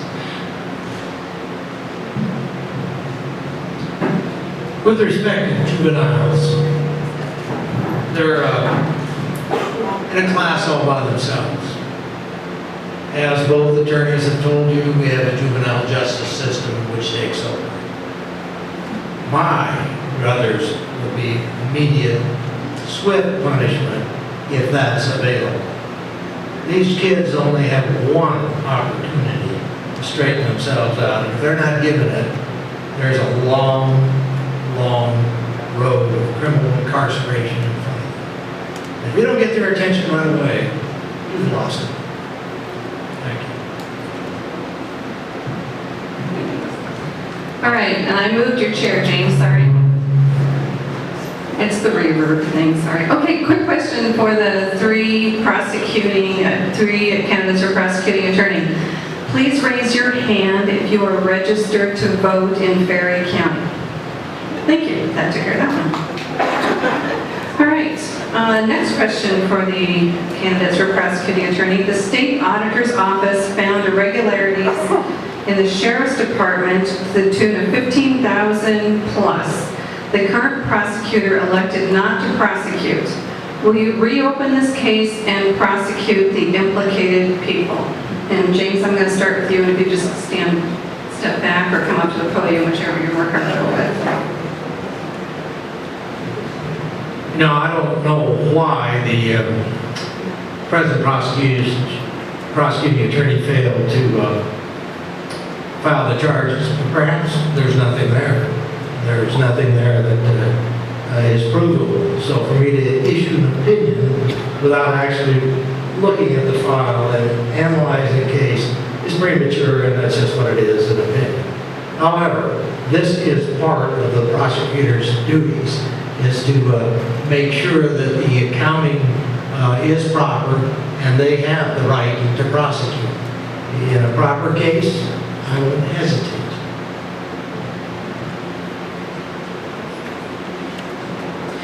I'm mildly familiar with this case. I believe that it came to light in 2001. It involved vehicles and tire maintenance that were conveyed to private persons that were originally county property.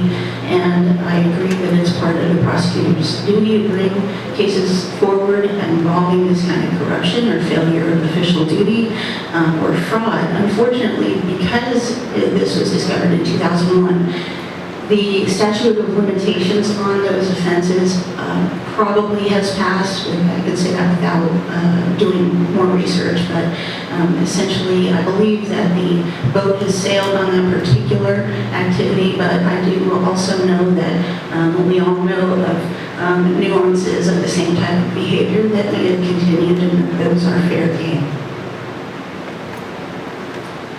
I would not. It would be a conflict of interest for the prosecutor's office here in Ferry County to handle a county sheriff's office case. It would need to be referred out of county or to the AG.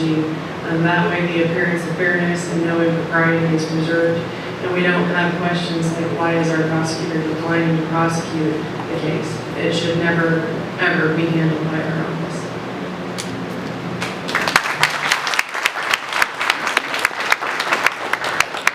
Ms. Woods, why after reporting to a person of the press that your filing fee was loaned, nothing has been reported to the public disclosure? Do you help people understand that?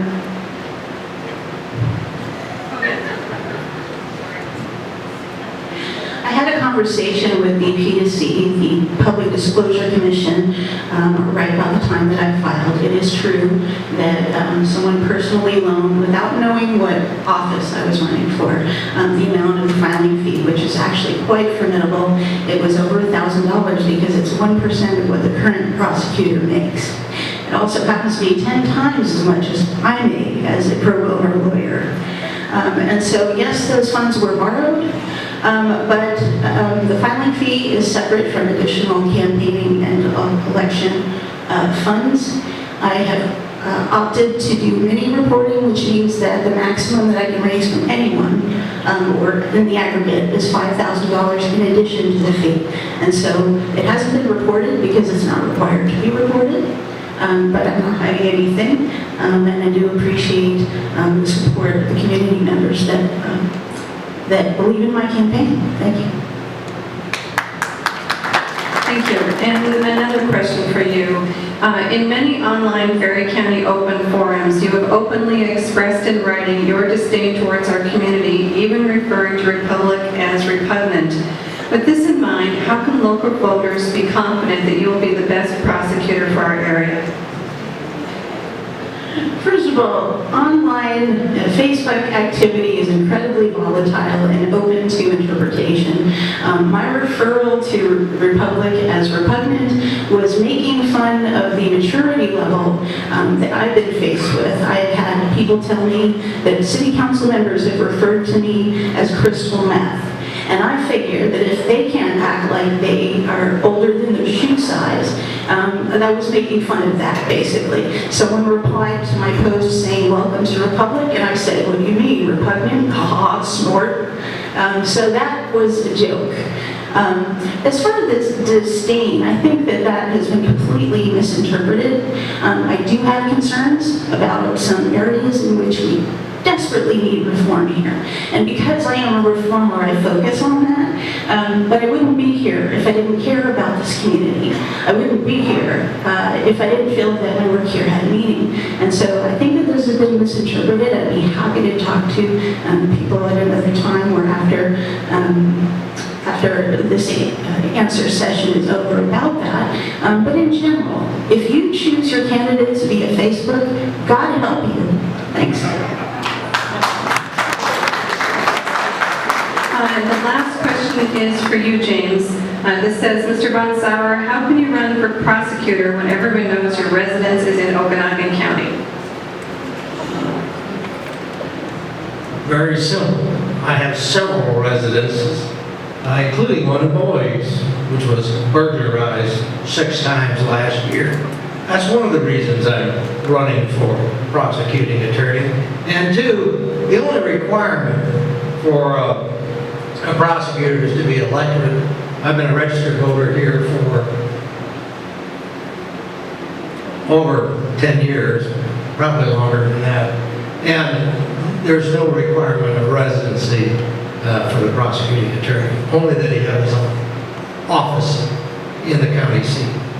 I've got my office in the county seat. Thank you very much.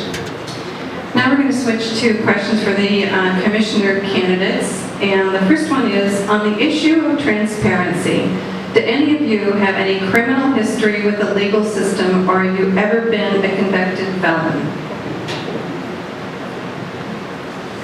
I'm not a convicted felon as an adult. When I was a kid, I did some stuff that I spent some time in juvenile.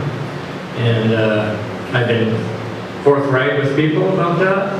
It's never been anything. And it's interesting because we all mess up at times in our life, and we grow and we mature. The question is, how did you deal with it? And did you learn from it?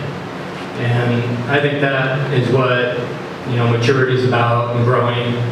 And so that's my answer. No. No. All right, thank you very much. Also a question for each of you. Commissioner meetings are hard for many to attend. Sorry, commissioner meetings, if you think this is bad, my handwriting's horrid. Commissioner meetings are hard for many to attend. Explain how you will meet and communicate with and get to know your constituency. And we'll start down here, Rose.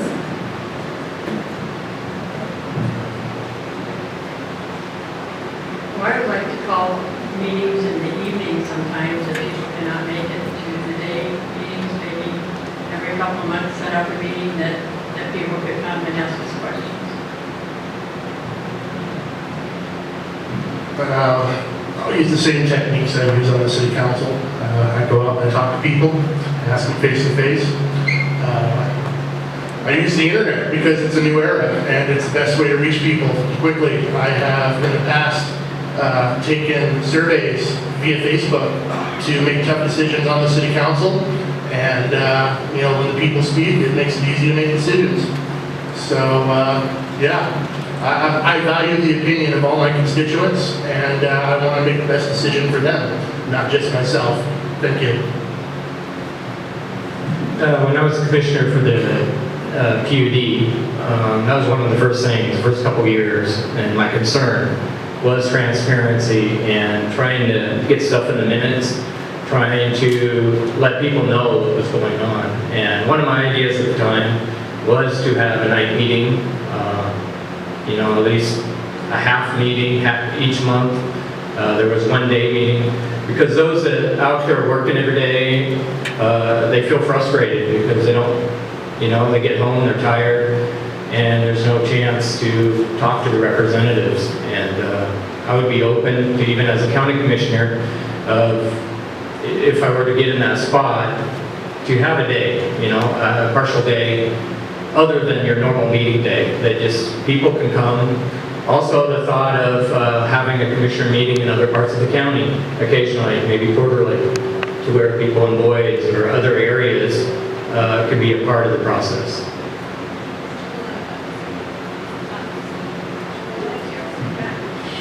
This is another quick question for each of you. Are you for or against non-motorized rails to trails? Non-motorized rails to trails.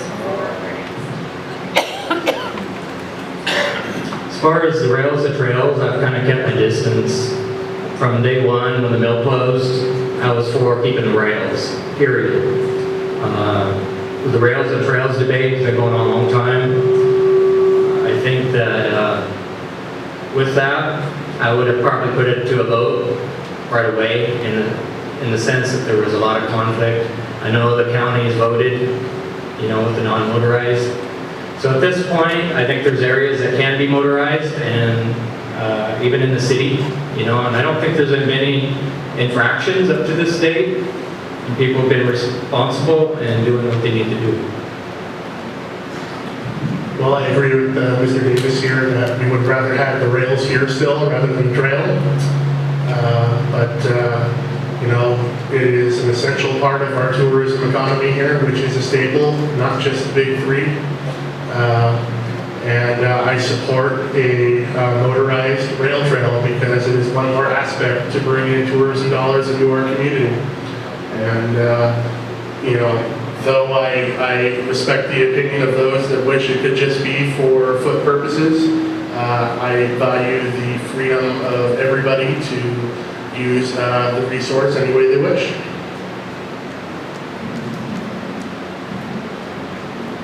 I agree pretty much with Mr. Davis on this. I think maybe part of it could be set aside, but I also respect the property owners that live there and have to put up with it. We do get a lot of complaints on it. We've had a lot of complaints from the property owners because the law as it is now isn't being obeyed. Okay. So, question for each of you again. What have you done in the past year to better prepare yourself to understand county and state issues? Well, I'm in my second term on the City Council in Republic. On my second term on the Northeast Tri-County Health District's Board of Directors. I just finished my Bachelor of Arts degree in Law and Society from Pennsylvania State University. I've been working with the people on various things at various different times.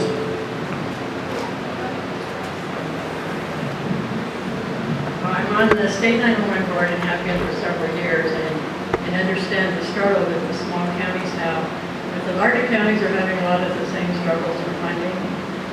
We're trying to keep the money coming into the small counties. I have been sitting in on the commissioners' meetings, trying to learn the committees that they're on and the different aspects of that job.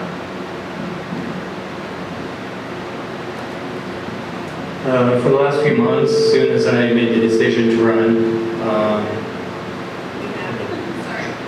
basically I've gone to nearly all the commissioners' meetings. I feel it's important just to see what's going on, to be educated. Not necessarily to follow the flow, but just to know what's going on, to be educated. I've also contacted over 50 businesses at this point. My plan is to hit all the businesses in Ferry County. Sometimes a manager isn't there, or the owner. And just getting feedback from people, knowing what they think and what ideas they have. Because the problems we face is more than one person can deal with. I mean, it's a community. We have to work together. And we need some good ideas because we're in a tough situation.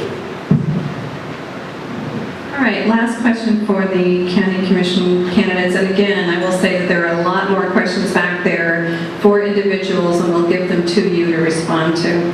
The last question is, Ferry County is composed of Republicans, Democrats, Independents, and non-affiliated. How do you see yourself working with these groups to achieve a common goal? I'll start down here with Rose. Well, as I said in my statement, I'm willing to listen to both sides of an issue before making a decision. My sister's a Democrat, I'm a Republican, and I love her very much. Well, I am a Democrat, and I have a good working history with Republican commissioners through the Northeast Tri-County Health Board, meeting in the middle for the benefit of the community. Working with Commissioners Miller and Blankenship to eliminate excess regulation for water rights. And, I believe that type of cooperation would continue if I was elected.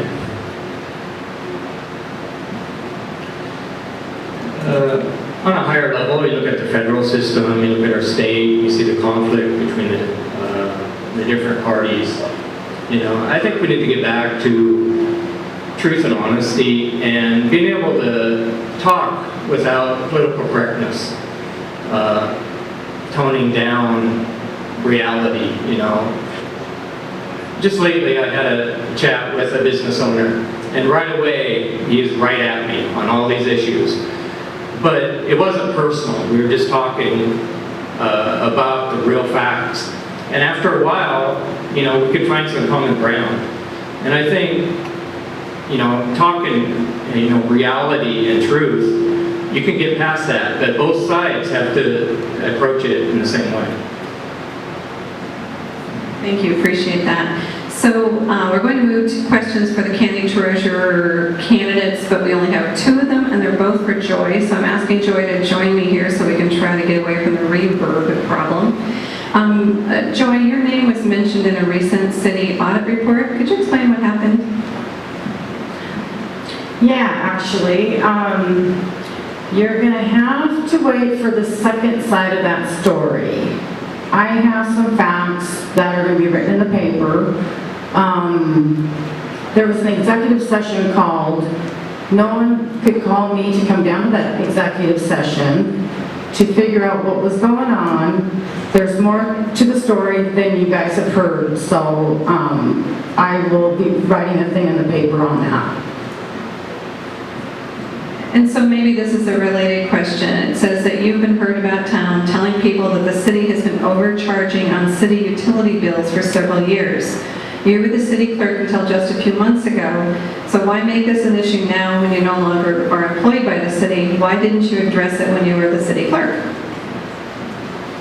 I actually found this in May while I was inputting a bill for Madonna's. Saw that her bill was $2 more a month for her sewer bill. Per the ordinance, on a commercial business, your water and your sewer match.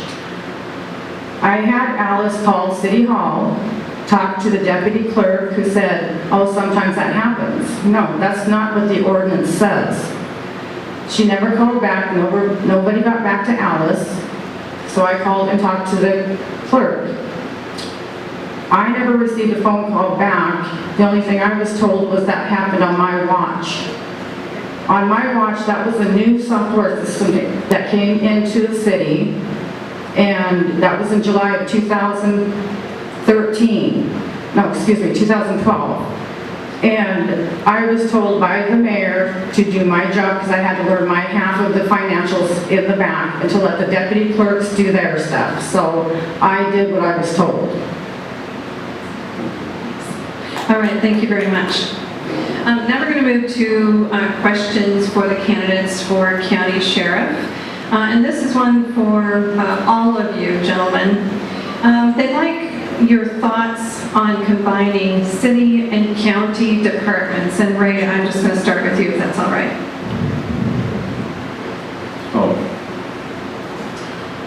Well, should we be combining or not?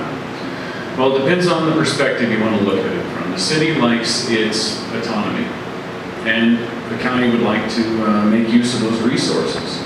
I mean, as far as being the most efficient model, then yes, merging our two agencies together, or by some contract, would have the potential to be the most efficient.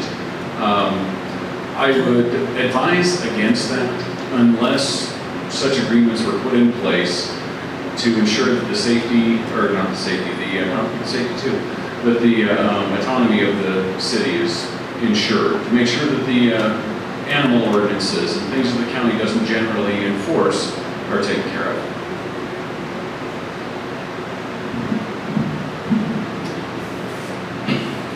When I was on the city council, I fought quite hard to keep our police department from being absorbed by the county.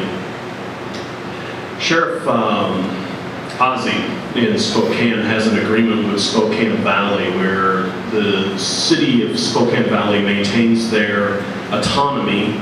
They maintain their vehicles, they maintain their buildings. The deputies work and it's administered by the sheriff's office. It's a win-win situation if everybody works together. The second that the city does not like what the sheriff is doing, they can take back their police department. Now, I don't know if we're going to go there. I would like to see some sort of cooperation starting with redoing our drug task force, like when I and Spooner were doing it I was the drug task force guy for the city and Spooner was the county, and we had a border patrol agent assigned to us. And what we can do there is that if it starts to seriously impede, finish it. Okay, for 22 years, or a little over 21 years, this has always been the topic of conversation. And for the officers on the road, we always felt that it would behoove everybody if the city and the county did join forces. However, I also understand that there are certain ordinances and control issues between the two. The fact of the matter is that if the two were to join, it would benefit both departments. It would benefit the city because we have officers living in the city. It would benefit the county because you have another officer out in the county. And I think all in all, it would really free up a lot of room for everybody. But I also understand and appreciate why they want to keep their police force. I've never had this presented to me before, but like Tom says, it would work, but on the same theory, you will have a conflict. Do we have the manpower to pull one or two from the city to go out on a duty of felony domestic in the county? Well, that leaves your city wide open. Or vice versa, where we don't have the county officers, enough of them to go into the city to back them up. But there's probably a long run, if it was really looked into, you might be able to work it out where it could happen. Because when I was with the county as reserve, I came in the Republic and did a backup for the city, which there wasn't firearms involved. And so we, between the two of us, we managed to control it and put the guy in jail for the night on domestic. So it might be able to be done, but we have to work it out. Thank you. All right, the next question. I wonder if I can actually stand here. Sorry to keep talking behind your backs, gentlemen. How would you notify people of sex offenders in our area? Not to assume that everyone has a computer. I would like to see pictures, names, and location. Well, the law says that you have to register when you come to a county, so the people will know. And also, it would be nice if they did have a picture put up in a public place, so the people will know who the sex offender is. And we do have them here, and they didn't register. So if we can get them to come in and sign up and put their picture out there so people will know who they are. The way it is now, we have books up at the sheriff's office that anybody that come in and want to see it, we can show it. The only people that we cannot give the information out on is a level 1 sex offender. Level 2 and level 3 are open game. As far as posting it in the newspaper, I think we have a couple of times on level 3s. I'm not 100% certain of that. But that needs to start getting out. There is a website, Access Washington, where you can actually punch it up. And most of the time you can find out who your sex offenders are in your county, in your area. And they'll give you, most of the time they give a picture and also a location of where they live. So there's always that avenue. And the problem is that we need to get that information out to the public because that is current at all times. Every time they register with us, it goes directly to the state and gets put into their computer system. And that's all open on the internet. Anybody can get on Access Washington and find out that information. There's a picture of an ordinance that's in Florida that's been going around on the internet where there's a sign that's with an officer standing in front of it saying this person that resides here is a registered sex offender. I don't think we're going to ever get to go there, but we can take our most likely to reoffend and we can track them better than what we're doing now. We can make sure that we know where they are. We can put those in the books. We can put them on the internet, even though the question does come back for, I don't have the internet, how are we going to do this? But we're probably not going to be putting them up on the telephone poles around town. But there is a process. We will have access. You will be able to come see it. And it's probably something that will end up circulating within the teachers and different things like that to ensure that they know the 3s and the 2s for sure are definitely identified and who they are. Well, it's fairly well covered.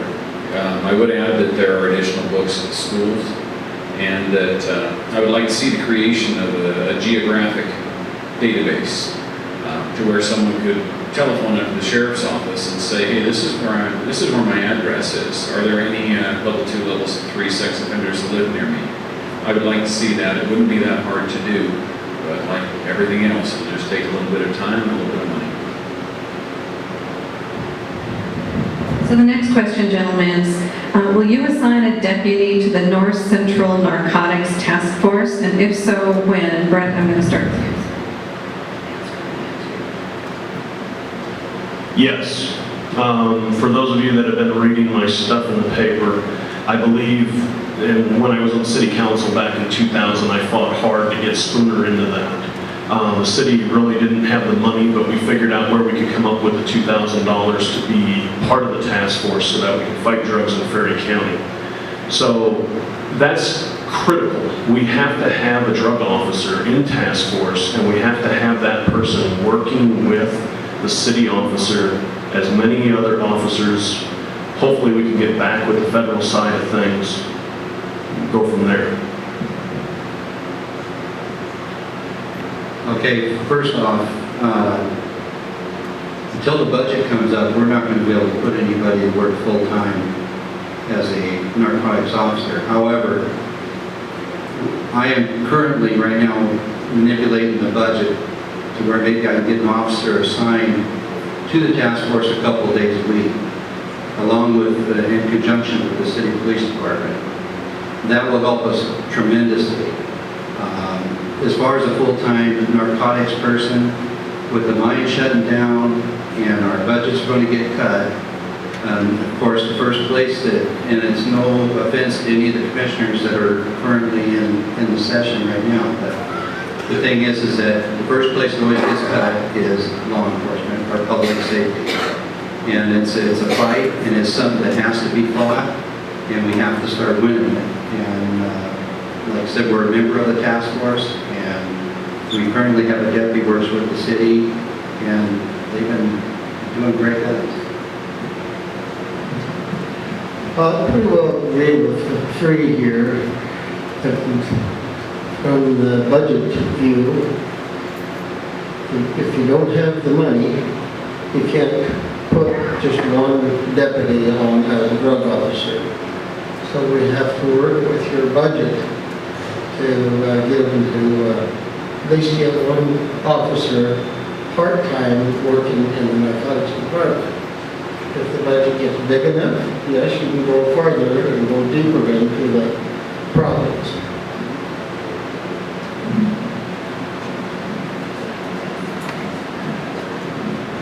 Yeah, a lot of good things have been said here.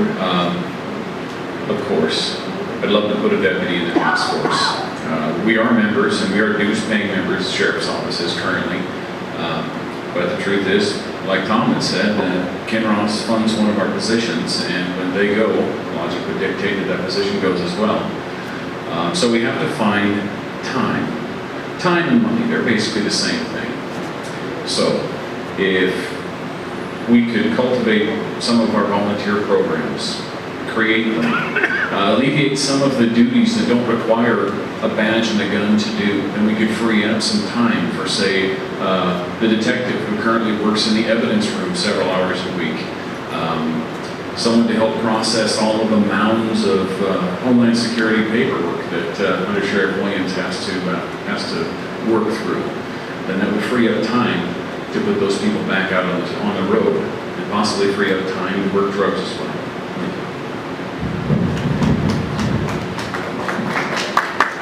That's okay. Applause is okay. With the legalization of recreational marijuana in Washington State, how are you, as the sheriff, going to prevent marijuana from falling in the hands of adolescents, including loose-leaf marijuana for smoking and edibles such as brownies, cookies, candy, etc.? Tom, we're going to start with you.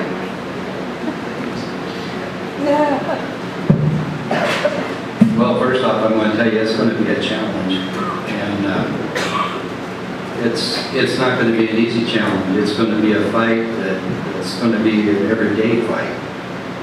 The main thing is it's just like alcohol. You try to educate kids not to drink and drive. You try to educate kids that you've got a lot of time to drink alcohol, grow up first, but they still want to go out, they want to drink alcohol, and they'll want to smoke marijuana. The problem is, I think it'll be a little more accessible, or a lot more accessible than it is right now. And the worst thing that the state ever did was legalize that stuff. Because I'll tell you, I foresee a lot of problems in the future, and I guarantee you we're going to have some major problems with that in the future. And it's going to be a fight that every one of us is going to have to fight together in order to get it, try to get it knocked out, but it's going to be an everyday war. Like Tom said, it's going to be a real hard fight. Because these little kids are going to be out there and they're going to try it. Just like when they got on to the alcohol, they had to try it. Now this is a new toy for them. And they're going to work at it and they're going to do everything they can to get a hold of it. And they're going to find out too late that it wasn't good for them at all. And like Tom says, when they made this new law, they just opened up a can of worms. You can only do so much. You can smoke at your home, but you can't have parties. And this is where we're going to have the problem for convictions. They're going to say, well, it's in our house. Well, how many people live in your house? You got 300 people there. So how are you going to do that? We're going to have a battle and a half on this new law, trying to enforce it and stop the little kids from going on it.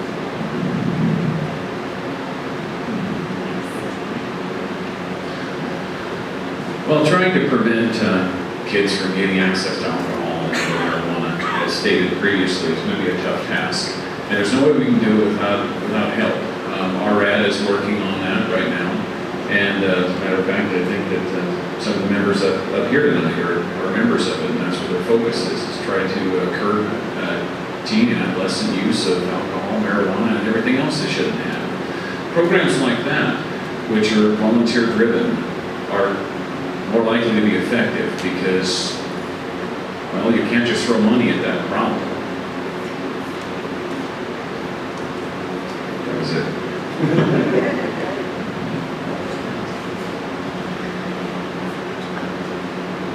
I've kind of discussed this a little bit I like to look at it more as we've got a lot of lemons and we need to make some lemonade out of this. We need to get back into the education process, to treat it like alcohol. The positive things that we need to look at is, one, the drug dealers are no longer having a cash crop. So we're not chasing around a bunch of people that are growing 60,000 plant grows in the Forest Service ground or up on the reservation. Second thing is that by them legalizing it with education, there are kids in our community that don't just go out and become alcoholics and they don't drink. So if we can find those kids, make sure that they're mentored and that they're going to mentor their friends, that's where we get this to where we're going to at least take a bite out of it. The other part is that from a positive side of it, now our children are not going to be running over to go to a house to find a local joint, and while they're there being given free meth, free heroin, free ecstasy, and all the rest of that. So we have a line of demarcation. I'm done. Thank you very much. Could I please have a big round of applause for everyone up here?